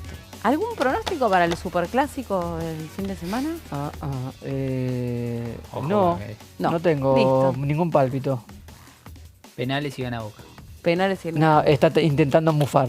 No. Ah. Se huele desde acá No, que está intentando no, mufar. no. Se huele desde acá. Pero vos ¿Cómo? vos no sos de River. Yo soy de Doc Sud. Es de Una River. chanta. Es de River. Es de Ah, es River. un chanta. Mirá, que te espejito Pero rebote. es algo muy común en estos partidos peleados. Ganan los penales y por lo general Espejito tiene a rebote. Chiquito Romero, que es un especialista. Está muy bien. Y River Sí. tiene a Armani, que atajó muy pocos penales en su carrera. Es verdad. Buah. Pasemos a otro tema. Mejor. Vos, Márquez, me estabas diciendo que habías preparado todas las comisiones que se habían armado. Tenemos para y ir todo. mencionando ya... Ya casi todas. Casi todas completas. Designadas, autoridades, algunos lugares vacantes que todavía faltan. Sí. Pero la amplia agenda que tuvo esta semana la Cámara de Diputados termina de completar la nómina de comisiones. Resta el juicio político aún, Sí. la definición. Claro. ¿Y ahí cómo se resuelve eso? ¿Lo de juicio político? Sí. Desconozco. Incertidumbre, de momento. Desconozco sería Sí, la palabra. exactamente. Sí. Bueno, a ver, mira, ya Vamos. te tiraron por la cabeza las plaqueillas. Arrancamos directamente. Pero entonces. no, una cosa de locos. Los últimos 2 días traje, O sea, miércoles... acá que- te agachás un segundo, buscar una moneda y te tiraron una placa. Exactamente. Miércoles y jueves que tuvimos intensa actividad. Comenzamos con Comisión de Ciencia, Tecnología e Innovación Productiva. Daniel Goyán, de Unión por la Patria. Vamos a ver mucho Unión por la Patria en las presidencias. Espera, estas son las presidencias. Podemos decir, Sí. Daniel Goyán, yo qué sé, Presidente, arquero, ¿qué hace? presidente de En la ese- comisión quedó Daniel Goyán, de Ciencia y Tecnología. Que era en la que estaba Manes. En la que Facundo estaba Manes. como presidente Facundo Manes. Obviamente se van rotando y se fueron volviendo a repartir las presidencias. Le queda Unión por la Patria.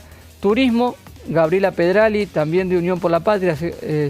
Vamos 2 presidencias para Unión por la Patria de 2 comisiones.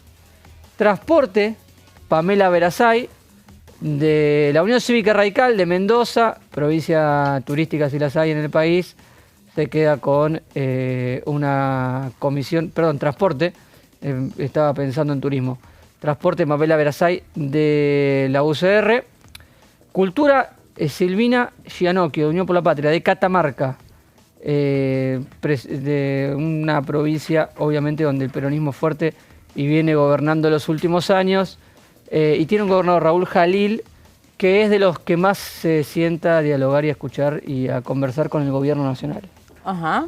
Recibió a la vicepresidenta el último fin de semana en una actividad religiosa, la iglesia de la Virgen del Valle.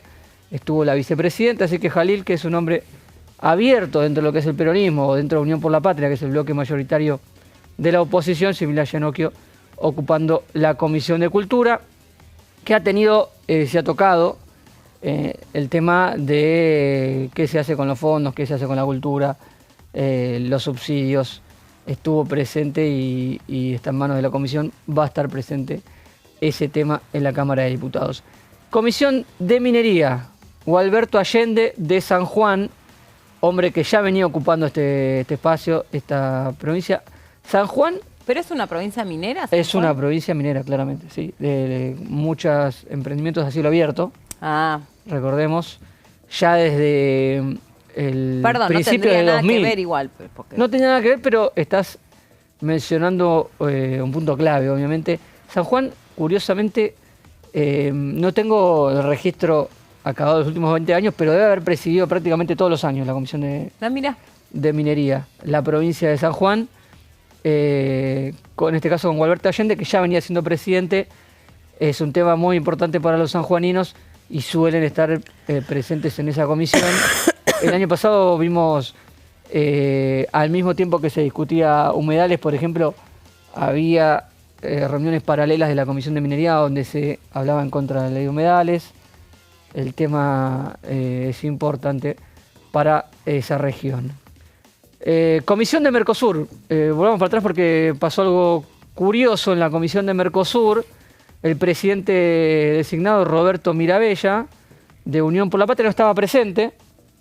Se designó un vicepresidente, tampoco estaba presente, de la Libertad Avanza, por una cuestión de salud. Se mencionó la segunda vicepresidencia, tampoco estaba presente. Romina Díez era la vicepresidenta primera. Exactamente, de la Libertad Avanza, sí. No estaba presente por un tema de salud familiar. Romero. Romero del radicalismo, Víctor Hugo Romero también, tampoco estaba presente. ¿Víctor Hugo se llama? Sí. Víctor. Y terminó presidiendo esa escueta reunión de comisión, claro, en donde simplemente se designaron las autoridades y no hubo tiempo para debates, el diputado Gerardo Milman, que ocupó una de las secretarías. Ok. Se fueron sucediendo designaciones y ninguno estaba presente hasta que llegó el momento de la secretaría. ¿No la podían conformar otro día?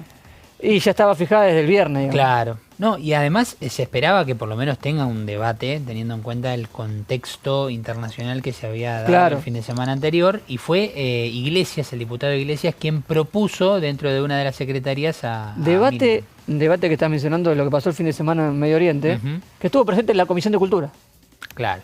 Que duró más de una hora y donde se sacaron chispas entre los bloques por el tema de la neutralidad de Argentina. Incluso se mencionó el histórico pronunciamiento durante la Segunda Guerra Mundial de Argentina en la Comisión de Cultura. No tenía mucho que ver con la comisión, pero terminó apareciendo ese debate que quizás, como decía Gonzalo, podría haber estado también en esta comisión que tiene que ver con las relaciones internacionales.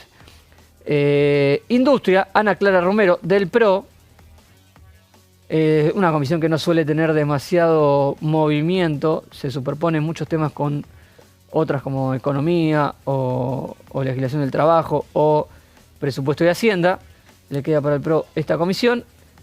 Vamos llegando a comisión de peticiones, poderes y reglamentos. Silvia Los Penato, del PRO, conocedora del reglamento, secretaria histórica parlamentaria del PRO, siempre muy atenta e informada de lo que tiene que ver con el proceder y el funcionamiento de la Cámara. Y de carácter. Y de carácter fuerte. En el recinto se lo puede comprobar en cada una de las sesiones. va a presidir esta comisión, que tampoco suele tener mucha actividad durante el año, pero es sensible porque por allí puede pasar alguna cuestión que tiene que ver con el cambio de reglamento. Se está mencionando mucho el tema del reglamento con lo que pasó en el Senado ayer. Exactamente estaba pensando en eso. Eso estaba pensando, porque, bueno, por ser alguna persona desprevenida, lo que pasó en la sesión de ayer en el Senado, no en diputados, donde el tema principal era aprobar los pliegos de los embajadores y terminaron aprobando un aumento en sus dietas. Que después un día, no me acuerdo por qué se llama dieta, pero no sé, al margen. Si querés, lo puedo buscar. Sí, había una explicación que había tampoco, una explicación, en este momento, yo no me la acuerdo. En algún momento lo hablamos, pero ahora no recuerdo. Claro, y ayer no, porque miren lo que salió a tuitear Victoria Villarruel, y lo que tuiteó es lo que tiene que salir a explicar. O sea, es una cuestión del reglamento. Lo mismo le pasó que le cuestionó, mira que lo digo yo, que no es que sea una recontra sabida del reglamento, pero lo mismo le pasó con la convocatoria a la sesión del rechazo del DNU. Exactamente. O sea, ella no es senadora y no tiene... Ahí definen los senadores. Que se hace fue una votación que tuvo el aval, en principio, de los 2/3 para realizarse, y después la aprobación, nadie solicitó a viva voz que se haga de manera nominal. Ahí hay cierta polémica, porque eso presupone que hubo aval de todos en la votación, porque no queda la planilla. Nadie se pone a contar las manos que se levantan. Nadie pidió la palabra para expresar que su voto iba en sentido de rechazo. ¿Quién propuso la moción de La aprobarse? propuso Juan Carlos Romero, senador de Salta, de un bloque, lo que en diputados llamamos dialoguista, pero... Que es un exdiputado, ¿no? Es ex gobernador de Salta. ¿Y no es el exdiputado también? No sé si fue diputado, me parece. Directamente no saltó de la gobernación al Senado hasta hace varios años. Que es algo que suele pasar también, Juan Carlos Romero, en el recorrido que de es un aliado del oficialismo, un senador cercano al oficialismo en el Senado. Y ahí ya hay varios senadores que adelantaron que van a presentar proyectos para cambiar el reglamento del Senado en el caso de las votaciones y que tengan que ser obligatoriamente de manera nominal, para que siempre haya planilla, para que no queden dudas de cómo vota cada senador. El reglamento, el que está escrito, es el que se debe estar atento y usar en cada una de las votaciones. Explícalo vos. El uso del recurso de la votación nominal se usa mayormente para cuestiones, digamos, para darle celeridad a la sesión. Y cuando algún bloque está en contra y quiere que conste en un acta que votó de manera negativa, se pide la votación nominal. Perdón, aun cuando saben que van a perder la votación. Me confundí la pregunta, perdóname, te quise preguntar lo contrario.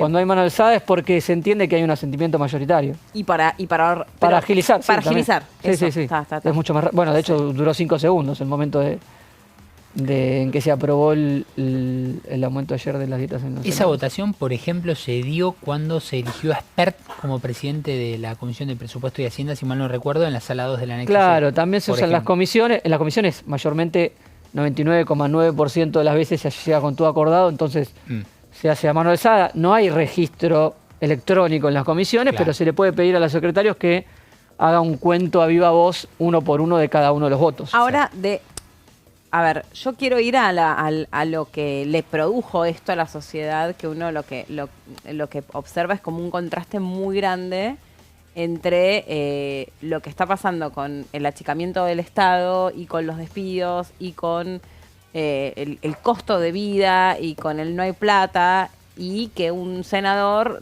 se junte con pares. Yo no quiero valorizar si está bien, si está mal, si es mucho, si es poco, sino que me parece que lo que más produjo, me da la sensación, ustedes díganme, lo que más produjo irritación fue la manera, ¿no? Ahora, ¿cuál es la alternativa? ¿Cuál es la otra manera de aprobar un aumento de sueldo? Que se aumente, ¿cuál es la alternativa? Claro, bueno, la alternativa... Que si no es, en los últimos años no había debates en el recinto. Se hacía por resolución del presidente y se llegaba y se votaba. Está bien. Se aprobaba. Lo que viene pasando con la aparición de las redes sociales es que cada vez que llega el momento de que se tienen que actualizar, y en un país donde hay altísima inflación hace mucho, cada vez que llega el momento de actualizar las dietas de los senadores y diputados, se hace imposible y los diputados y los senadores no se quieren exponer a lo que después, a los comentarios posteriores ¿Qué fue lo que pasó de la opinión pública. 2 meses, creo, ¿no? Exactamente, fue lo que motivó una marcha atrás de una resolución de presidencia de la Cámara de Diputados y presidencia del Senado, que era incluso menor a lo que se terminó aprobando ayer. Si no se hubiera dado marcha atrás con lo que se firmó en su momento por resolución de ambas presidencias, el aumento hubiese sido menor que lo que terminó aprobando ayer el Senado. Esto es del doble. Hicieron un cambio de la modalidad, incluso. Los diputados y los senadores tenían atadas sus dietas a las paritarias de los empleados legislativos. Ellos no opinaban sobre los aumentos, directamente iban enganchados a esa paritaria. Y lo que hicieron ayer en el Senado, votaron una nueva fórmula para ajustar las dietas, en este caso solamente de senadores, con los módulos. Hicieron un cálculo con módulos. 2.500 módulos, más 1.000 de representación, más 500 de desarraigo, 4.000 módulos, que son algo así como 1.600 pesos, da 4.000 por 1.600 la cifra de lo que sería una dieta para el Senado. Sí, información que tuvo Débora de Urita, ¿no? Exactamente, nuestra compañera. Y armó un despelote bárbaro, porque la dio a conocer tempranito y enseguida causó revuelo. Porque... Sí, de hecho, la aparición de la noticia fue generando mucho comentario previo a la sesión. Hubo marcha, contramarcha. Finalmente se terminó imponiendo la sanción, pero la aparición de la noticia generó algún intento de parte de un sector de los senadores de intentar bloquear eso. ¿Esto va para todos los trabajadores del Senado? No, esto es para senadores. Para los senadores. Sí. O sea, ni siquiera esto es una cuestión de... No, de hecho había pasado que en el Senado ya los empleados ya tenían su paritaria y sus sueldos su acuerdo actualizados, y había muchos asesores que habían superado la dieta de... Algunos rangos de asesores habían superado la dieta de los senadores. ¿Por qué cuánto cobra un asesor? El tema es que habían quedado muy atrasados los legisladores. Ajá. Habían quedado, no cifras, pero se pueden buscar tranquilamente. Habían quedado por debajo de los 2 millones de pesos y los sueldos más altos, las categorías más altas del Congreso se habían emparejado con eso. Y eso generaba una cierta incomodidad en cuanto a las escalas. Claro. Se supone que el sueldo más alto, el salario más alto del Congreso es para los legisladores. Claro, entiendo perfecto. Que, bueno, sí. Toda la cuestión del reglamento, también recuerden ustedes que, o sea, cuando llega La Libertad Avanza al Congreso y se empieza a escuchar un poco lo que vienen a proponer, nos decíamos nosotros, bueno, piensen que todo lo que conocemos como la normalidad aquí en el Congreso, o lo habitual, o lo... sí, o lo rutinario, a partir de ahora puede ser diametralmente opuesto. Por ejemplo, desde la apertura de las sesiones legislativas que fueran de noche. Por ejemplo, la idea de trabajar en comisiones de lunes a viernes. Por ejemplo... una comisión a las 9 de la noche. Se habló mucho en su momento de regular la extensión de las sesiones por reglamento y no hizo falta para que se encontrara la manera. Recordemos lo que fue la votación de la ley de bases y el tratamiento, que fue en varios días consecutivos. Sí, con cuartos intermedios. El acuerdo en ese caso estuvo por encima del reglamento, digamos. Los acuerdos políticos que se hicieron para llegar a acordar cuartos intermedios terminó posibilitando eso. Yo me acuerdo el rol de Silvia Los Penatos, esto que decís vos, una legisladora que, digamos, más allá de su personalidad, sino es politóloga y además conoce mucho del reglamento interno, todo el debate que se había dado, ¿se acuerdan ustedes con la doble sesión que hubo durante la presidencia de Sergio Massa? ¿Doble sesión? ¿Se acuerdan que había convocado, esto fue durante la pandemia, que habían convocado una sesión que después quedó anulada y después se convocó al mismo tiempo a otra sesión? Hubo como una doble convocatoria y ¿te acordás de eso? Mencionás la pandemia, en esa comisión que va a presidir Silvia Los Penatos se reglamentó el uso de la tecnología de las sesiones virtuales.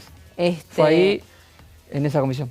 Que ahí se hablaba sobre la palabra consenso y la otra palabra que se había puesto en debate tenía que, pues sí, creo que era consenso, los consensos, o sea, ¿qué se entendía por consenso? Bueno, fue muy interesante la discusión que se dio, no me acuerdo lo finito, pero me acuerdo que ella lo explicó como de una manera prolijísima.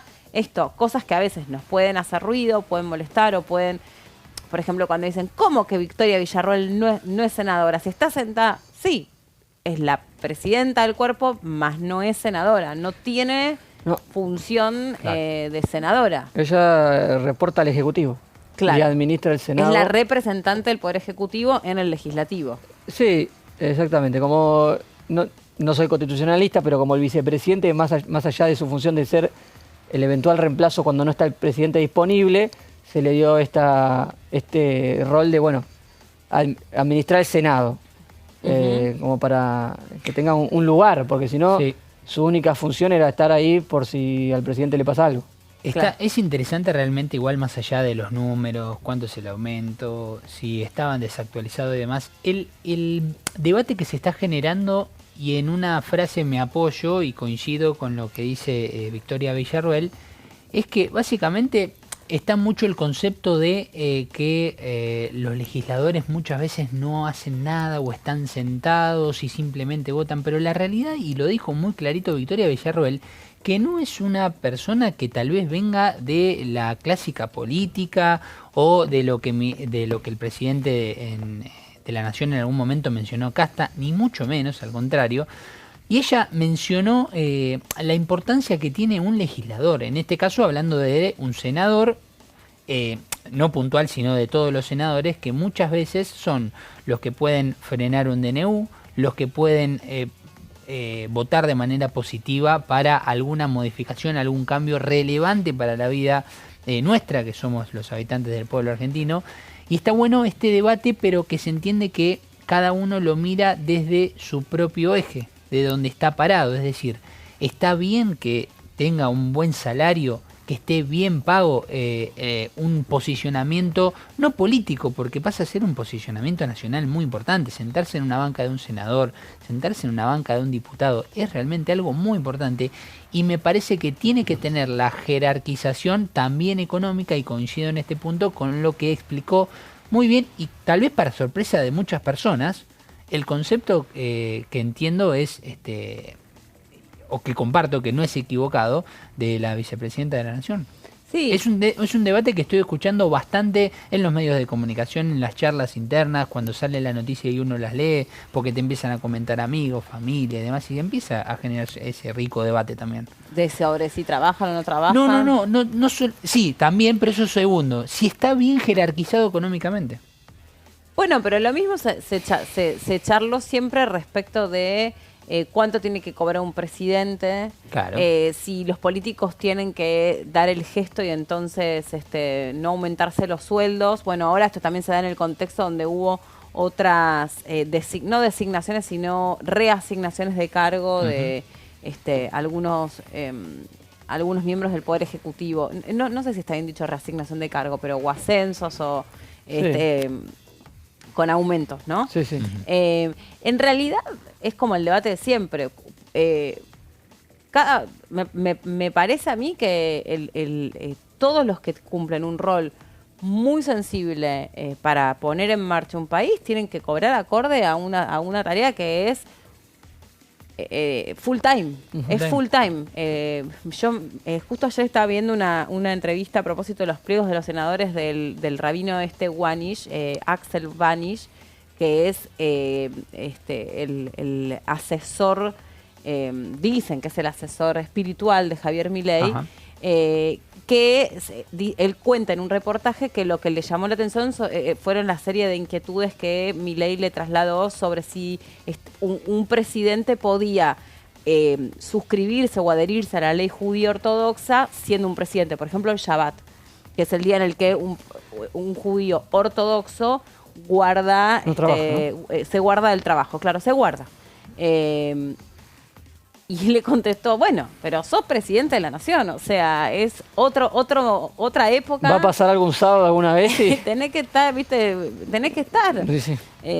Y no vas a ser un mal judío por eso. Y bueno, y acá, digo, lo traigo por esto de, la verdad es un presidente, sos el presidente, tenés que estar los 365 días del año, y no te voy a decir las 24 horas, porque también está bueno que el presidente pueda descansar, porque si no, no se toman buenas decisiones, a pesar de que este presidente dicen que duerme poco. Sí.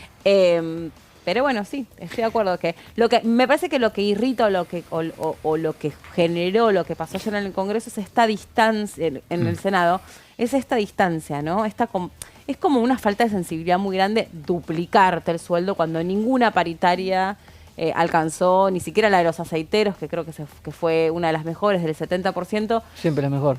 Sí. O la de los bancarios o lo que sea, que son como las mejores, ni siquiera en ese caso.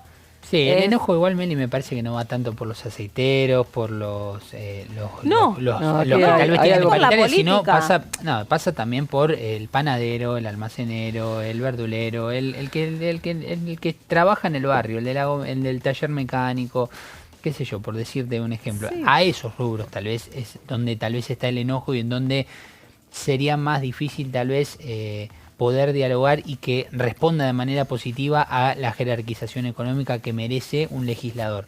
Porque vamos a poner un ejemplo muy claro. Vamos a hacer de cuenta, Meli, que a vos te convocan para ser diputada.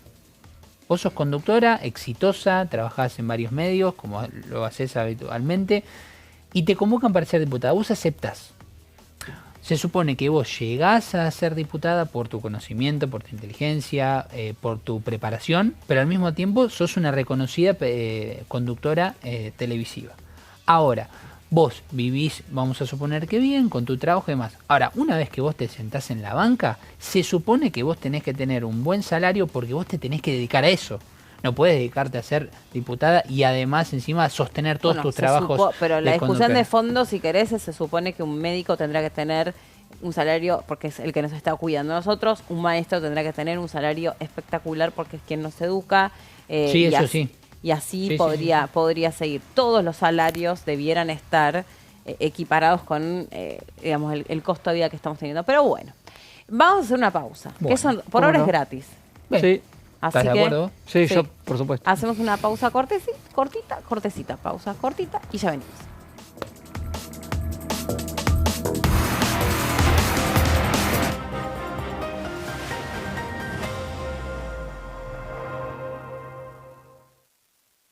Dengue, Zika y chikungunya. Presta atención a estos síntomas. Si tenés fiebre alta, 38 o más, de 2 a 7 días de duración y dolor de cabeza, en especial detrás de los ojos, muscular y de las articulaciones, diarrea, dolor abdominal, náuseas y o vómitos, malestar general, cansancio, decaimiento, erupción en la piel, sangrado en nariz, encías u otras partes del cuerpo, no te automediques. Toma mucho líquido, usa repelente y acércate a un centro de salud.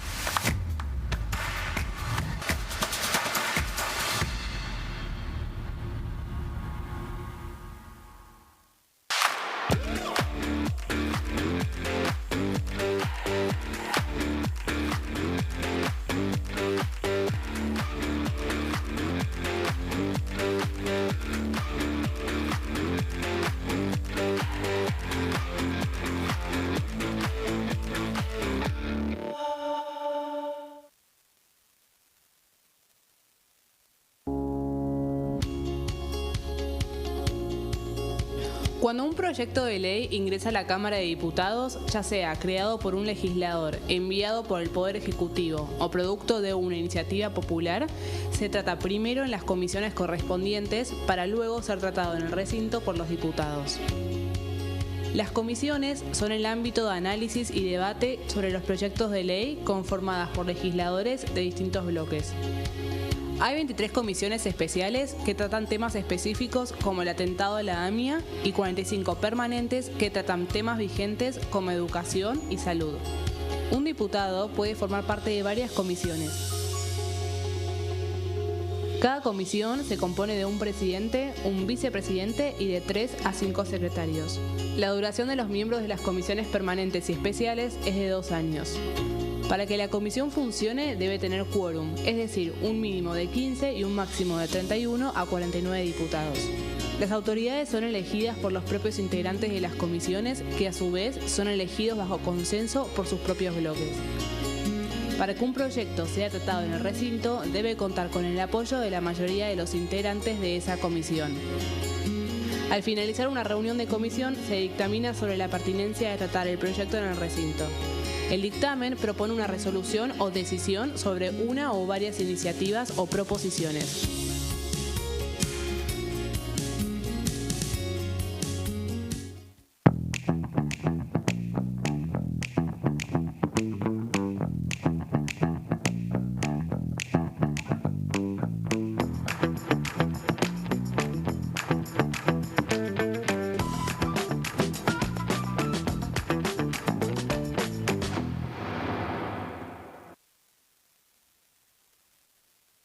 ¿Cómo prevenir dengue, zika y chikungunya? Para prevenir estas enfermedades, evita que el mosquito te pique y no lo críes en tu casa. El mosquito que transmite dengue, zika y chikungunya se cría en recipientes que juntan agua en los hogares. Da vuelta o tapa los objetos que puedan acumular agua o eliminalos si no los usás. Limpia y cepilla frecuentemente desagües y libera canaletas de hojas y o tierra. Evita tener plantas en floreros o frascos con agua. Limpia y rellena con arena los portamacetas.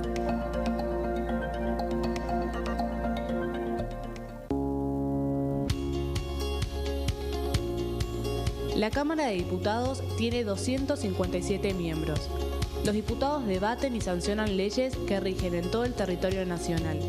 Algunas de las más importantes son el presupuesto de gastos generales del Estado, el Código Civil, el Código Penal, la forma en que se rige el trabajo, las jubilaciones, entre tantas otras. Además, controla y hace un seguimiento de las políticas del Poder Ejecutivo a través de la visita de diferentes funcionarios o el pedido de informes, así como la posibilidad de realizar juicios políticos a los funcionarios. La duración de los mandatos de los diputados es de 4 años y pueden ser reelegidos indefinidamente. Desde el momento en que asumen y hasta el final de su mandato, no pueden ser acusados, interrogados judicialmente, ni molestados por las opiniones o discursos que imitan desempeñando su mandato. Son requisitos para ser diputado tener al menos 25 años, 4 años de ciudadanía argentina y haber nacido en la provincia por la que se postula o haber residido en ella los 2 años precedentes. Se agrupan en bloques que expresan partidos políticos o afinidad ideológica. Existen también los monobloques integrados por un solo diputado.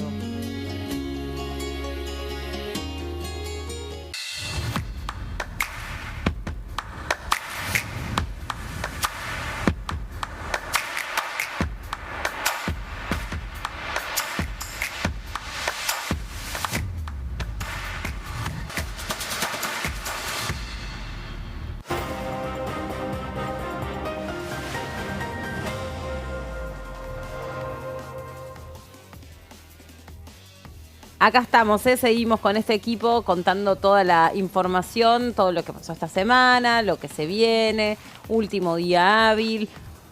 ¿Puede haber sesión la semana que viene? ¿Qué se viene? ¿Qué se viene? Ley bases. ¿Va a haber sesión o no? No va a haber sesión la semana que viene, me parece, pero va a empezar el debate en comisión. Porque ayer lo que tuvimos es, en comisión de presupuesto, reunión informativa con el secretario de Hacienda por el paquete fiscal. Que obviamente Ley Base ya recibió la visita de los funcionarios en su momento de cada una de las áreas para responder preguntas de los legisladores. En este caso va a tener menos extensión el debate que aquella vez, que fueron 6 jornadas consecutivas. Miércoles o jueves, me dicen, desde algunos bloques opositores que están convocados a estar atentos para posibles citaciones para comenzar el tratamiento de la Ley Bases que se vuelve a poner en tratamiento con las observaciones y los intercambios que hubo en las últimas semanas entre el Ministerio del Interior, la Jefatura de Gabinete de la Casa Rosada, con UCR, Hacemos Coalición Federal e Innovación Federal. ¿Va directo al recinto, no pasa por las comisiones? No, comisión miércoles y jueves de la semana que viene. Y sesión en la previa del 1 de mayo. Podría haber. Es el objetivo máximo del oficialismo. algún sector de la oposición tiene alguna cautela con que se pueda llegar a cumplir esos tiempos de máxima. Claro, porque el 1 de mayo es miércoles. Tenemos lunes y martes disponible para hacer sesión. La previa no es la víspera necesariamente. No. Puede ser los días. O incluso puede ser el jueves después del 1 de mayo, esa semana. Ok. Es la intención. La semana del 1 de mayo, para que llegue al recinto la ley bases y de ser aprobada exitosamente, pase al Senado. ¿Y cómo viene la negociación por la ley bases? ¿Tiene chances de Bueno, la negociación avanzar? Viene bien. Viene aceitada. Hay algunos puntos todavía que, según parece, van a terminar dirimiéndose una vez más en el recinto. Pero, ¿eso no es un riesgo? Es un riesgo para el oficialismo. Espera, vamos a hacer una cosa porque acabamos de quedar Sí. en pseudo penumbras. Bueno, sepan disculpar, cosas que pasan. Sí. Ya lo resolvemos. Nada, me van a ver ahí un poco. Me parece que habla vos, Marqui, Hablo porque yo, yo quedé como ensombrecida. Hay un acuerdo avanzado entre el gobierno, que hizo el camino inverso esta vez, y es recibir las observaciones con antelación al tratamiento del proyecto de parte de los bloques que están disponibles para garantizar los votos. Estamos hablando de la UCR, de una parte de la UCR, de Hacemos Coalición Federal, también de el bloque Innovación Federal de las provincias de Misiones, Salta y Río Negro, que están dispuestos a acompañar. De esa manera está garantizado que el tratamiento va a comenzar con una base de votos parecida, por lo menos en general, a lo que fue la votación del verano. Pasamos una breve pausa y ya seguimos con más aquí en la pantalla de TV.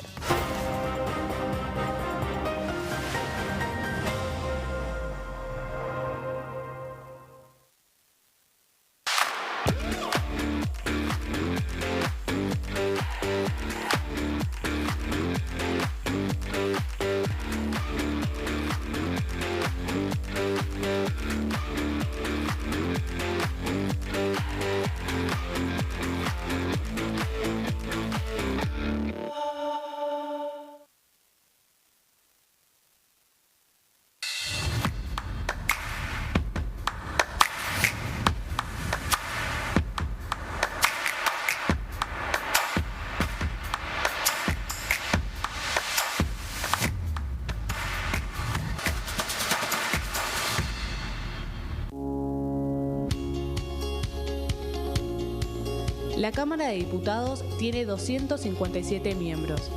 Los diputados debaten y sancionan leyes que rigen en todo el territorio nacional. Algunas de las más importantes son el presupuesto de gastos generales del Estado, el Código Civil, el Código Penal, la forma en que se rige el trabajo, las jubilaciones, entre tantas otras. Además, controla y hace un seguimiento de las políticas del Poder Ejecutivo a través de la visita de diferentes funcionarios o el pedido de informes, así como la posibilidad de realizar juicios políticos a los funcionarios. La duración de los mandatos de los diputados es de 4 años y pueden ser reelegidos indefinidamente. Desde el momento en que asumen y hasta el final de su mandato, no pueden ser acusados, interrogados judicialmente, ni molestados por las opiniones o discursos que imitan desempeñando su mandato. Son requisitos para ser diputado tener al menos 25 años, 4 años de ciudadanía argentina y haber nacido en la provincia por la que se postula o haber residido en ella los 2 años precedentes. Se agrupan en bloques que expresan partidos políticos o afinidad ideológica. Existen también los monobloques integrados por un solo diputado.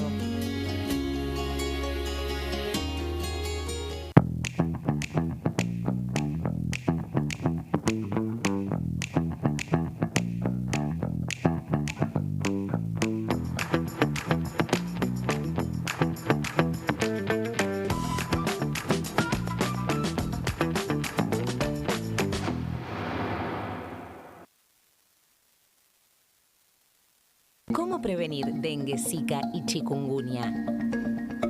Para prevenir estas enfermedades, evita que el mosquito te pique y no lo críes en tu casa. El mosquito que transmite dengue, zika y chikungunya se cría en recipientes que juntan agua en los hogares. Da vuelta o tapa los objetos que puedan acumular agua o eliminalos si no los usás.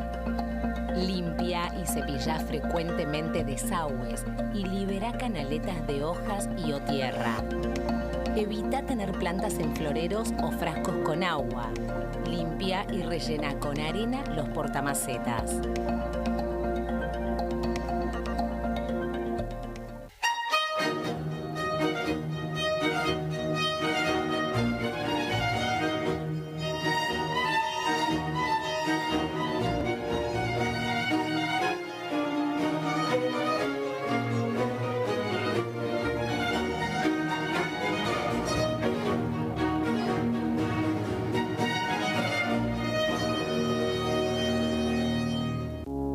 Las sesiones son el espacio donde los diputados debaten proyectos de ley para su aprobación, modificación o desaprobación. En una misma sesión se pueden tratar varios proyectos de ley. Desde el 1 de marzo, cuando el presidente las inaugura, se desarrolla el periodo de sesiones ordinarias. Entre el 1 de diciembre y el 28 de febrero se extiende el periodo de sesiones extraordinarias que solo pueden ser realizadas a pedido del presidente de la Nación. En el recinto, el bloque oficialista se dispone a la derecha del presidente de la Cámara, el bloque opositor mayoritario a la izquierda y en el centro los bloques con menos cantidad de integrantes.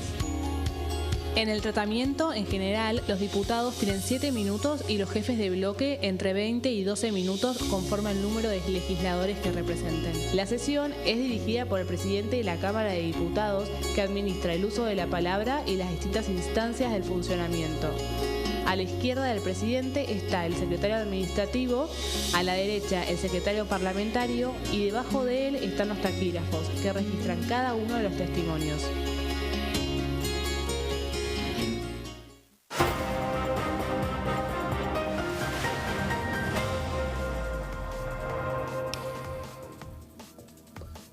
Ahora sí, estamos más brillantes que nunca, ¿eh? Volvimos. Bueno, y justo me decía Gonza que había preparado una... Ay, pará, yo parezco cualquier cosa con esto. Aparte no tengo ni puesto el auricular. Perdón.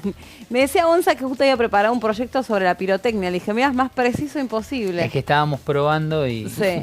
Y ahí fue el Pero problema. está buena esta época del año, fuera de broma, para legislar alrededor de lo que suele pasar hacia fin de año. Sí, es un proyecto realmente muy ambicioso. Sabemos que en cuanto a política de antipirotecnia ya tenemos por lo menos lo que es más cercano a las fechas de las fiestas, como siempre, Navidad, sí. Año Nuevo. En principio un resultado bastante positivo en este sentido de escuchar o ver menor cantidad de pirotecnia. La venta, me imagino, no tengo los resultados, las estadísticas aquí, pero claramente que han bajado muchísimo, por lo menos. También es muy cara. Es muy cara y si uno hace... Somos 3 personas acá, por lo menos en la mesa. Si lo extendemos un poco más atrás de cámara, nos podemos preguntar ¿cuántas personas de su familia compran pirotecnia para Navidad y para Año Nuevo? No, y me parece pésimo. Seguramente Estoy totalmente 0. en contra del uso de la pirotecnia. Seguramente 0. Contra Navidades, Años Nuevos del año... Cuando éramos chicos. Sí, cuando éramos chicos. No tanto, 2007 por ejemplo. Sí. Recuerdo a algún amigo de la familia que se acercó con una bolsa así, Superávit gemelos y toda pirotecnia. Una bolsa así, llena de consorcio, llena. Sí. Porque en ese momento era habitual. No había tanta concientización de los problemas que esto podía causar en animales, en personas, por ejemplo, con autismo, entre otras cuestiones a las cuales, o personas, o seres humanos a los cuales los bebés afecta. mismos. De los bebés. A los bebés. Les afecta un montón la pirotecnia.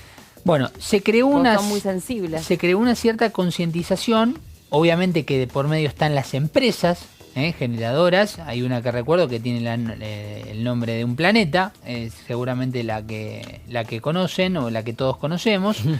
Pero en este sentido hay un proyecto muy ambicioso de Pamela Caletti. Pamela Caletti, que es la presidenta del bloque de Innovación Federal, que lo que hace básicamente es generar un proyecto para regular justamente la pirotecnia de alto impacto sonoro. ¿Qué hace? Es básicamente, en caso de que se apruebe, que pase por las comisiones requeridas, por el recinto y por el Senado, y una vez que está en el boletín, la prohibición, el boletín oficial de la Nación, ¿no? Una vez jugando en esto de que pase todas las instancias y se apruebe. prohíbe su fabricación, manipulación, depósito, comercialización, promoción, importación, transporte, distribución, exhibición, venta libre y uso de la pirotecnia de alto impacto sonoro. Hace, ¿cuánto? 3 fines de semana, María Becerra tuvo un recital, reconocida figura argentina, hizo un recital en el Estadio Monumental de Núñez y hubo una particular situación. Se incendió un contenedor lleno de pirotecnia, como el caso más particular. Es decir, en ciertas ocasiones, eventos, festivales, conciertos y demás, la pirotecnia se sigue utilizando. No es que desapareció, pero en menor término claramente, y esto está a la vista y a la escucha, para ser más específicos con el proyecto, porque habla de el alto impacto sonoro. Vamos a ir a la siguiente placa para entender un poco más hacia dónde apunta este proyecto de Pamela Caletti. ¿Qué dice la diputada de Innovación Federal? Pirotecnia de alto impacto sonoro, artificios de alto poder, con efectos audibles mayores a 60 decibeles. Y uno dice 60 decibeles. ¿Cuánto es? Para poner un ejemplo claro, fuegos artificiales, estuve más o menos buscando diferentes, obviamente, escalas tipos para comparar. Escalas. Entre 140 y 190 me he encontrado que es el impacto sonoro que tiene justamente un fuego artificial.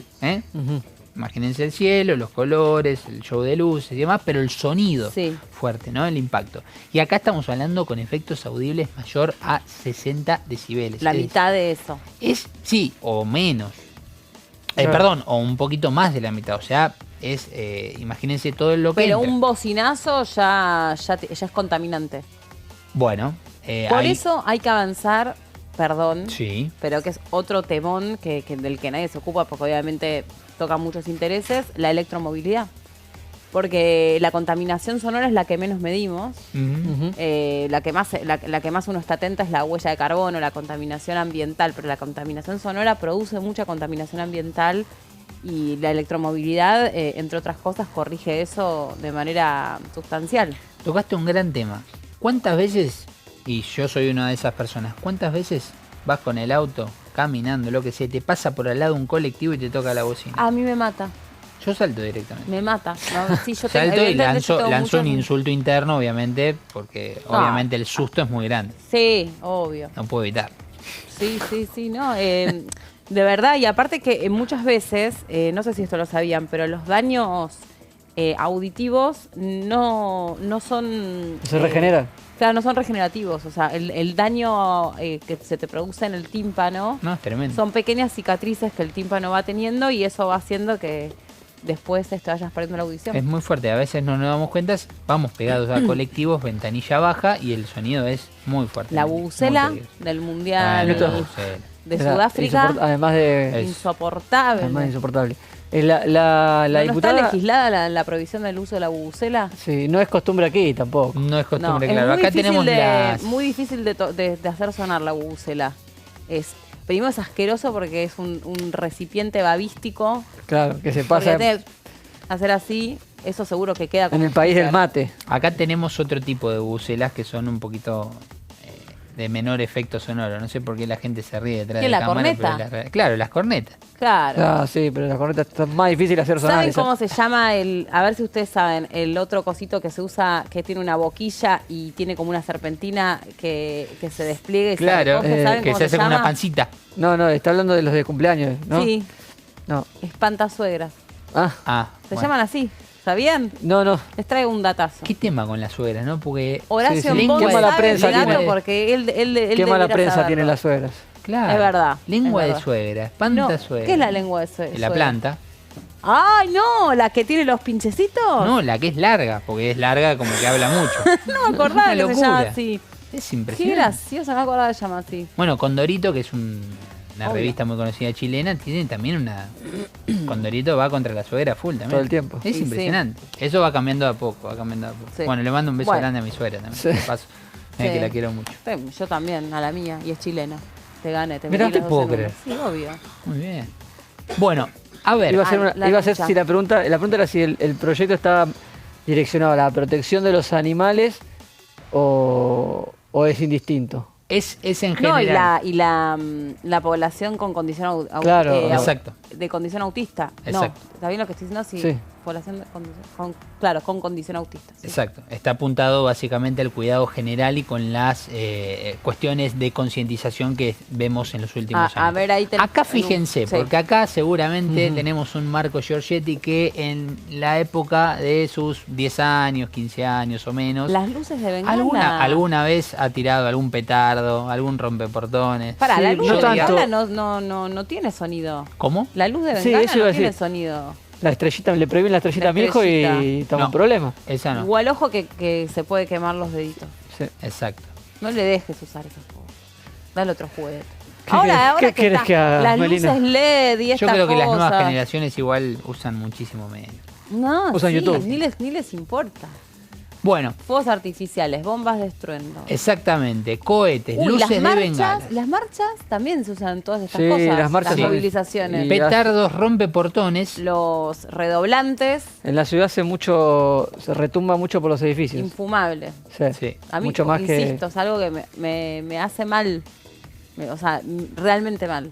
Me produce mucho daño. Igual, fíjate, Meli, que hay algo interesante. Cuando habla de luces de bengala, tenemos que tener en cuenta la primera placa que decía todos los pasos que están prohibidos. Ok. También hay otros peligros como la Claro. cuestión de los incendios. Que es Claro. otro tema también. Sí, claro. A ver, ¿en qué se excluye acá? Porque hay un tema muy importante y acá ya toca una de las salas importantes de la Argentina, como la Defensa Nacional, por ejemplo. Se excluyen artificios pirotécnicos para señales. En los puertos esto es muy común y por eso se exime dentro de este proyecto, obviamente, la pirotecnia utilizada para un bien común, para lo que puede llegar a ser, por ejemplo, algo que ocurra en el mar, navegación. exactamente, para algún rescate y demás. Auxilio y salvamento, otra de las cuestiones que está excluidas de este proyecto, y aquella pirotecnia de alto uso sonoro destinados al uso de las Fuerzas Armadas, entre otras Defensa Civil, entre otras organizaciones que requieren justamente de esta pirotecnia de alto uso sonoro. En este caso, aclaran el proyecto algo muy importante que tiene que ver con esto. Pero para que tengamos en cuenta, no deja de ser un proyecto ambicioso, que directamente lo que hace es prohibir el uso, la comercialización y todos los pasos que hemos visto de en este Yo caso, creo la que pirotecnia de alto impacto. Todas las empresas de pirotecnia y eso ya también fueron como... ¿viste? Como que desapareció la placa y como que apareció. te di un pase. Sí, exacto. Esas empresas de pirotecnia fueron como rediseñando su negocio, se fueron Sí, dedicando a otra totalmente. cosa. Ujú. Esa conocida, que es como la más popular, La de que los planetas, como dijo. sí, vende plasmas. Acá Vende tengo, por todo, ejemplo, esas, así, LED. estas cosas que están viendo detrás. No, bueno, sí, pantallas pantallas. LED, mirá. Siempre hay igual estos proyectos te tocan intereses, ¿no? Obvio. La pirotecnia, por ejemplo, a alta escala en espectáculos, en partidos de fútbol, en shows, son gastos importantes. Producen dinero importante para esas empresas. sí, multas desde los 10.000 pesos hasta los 500.000 pesos. Es la principal multa económica que incluye este proyecto, que no está en las placas, pero que sí es un dato también interesante para aquellos que no cumplan justamente con esta reglamentación que propone la diputada entonces Pamela Caletti, la titular de este bloque que tiene 8 integrantes. 8 integrantes ahora, eran Innovación 9, Federal. y el Movimiento Popular Neuquino Ujú. se escindió, Claro. quedó como monobloque. Muy bien. Bueno, la semana que viene, ¿alguna reunión de comisión para mencionar? Por ahora no tenemos, pero lo que te dije, probablemente empiece el debate de la ley bases Sí. el día miércoles. Tenemos el miércoles 2 comisiones, legislación penal y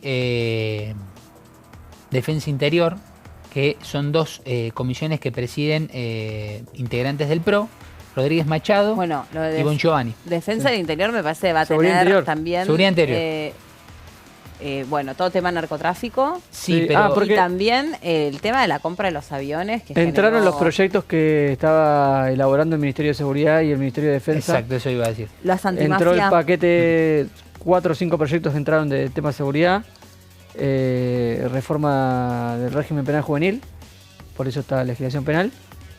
Va a estar muy interesante. Así que, como habíamos comentado la semana pasada, Patricia Bullrich se había quedado con diputadas y diputados cercanos del PRO bullrichistas en comisiones claves para la entrada de estos proyectos, así que lo activan rápidamente.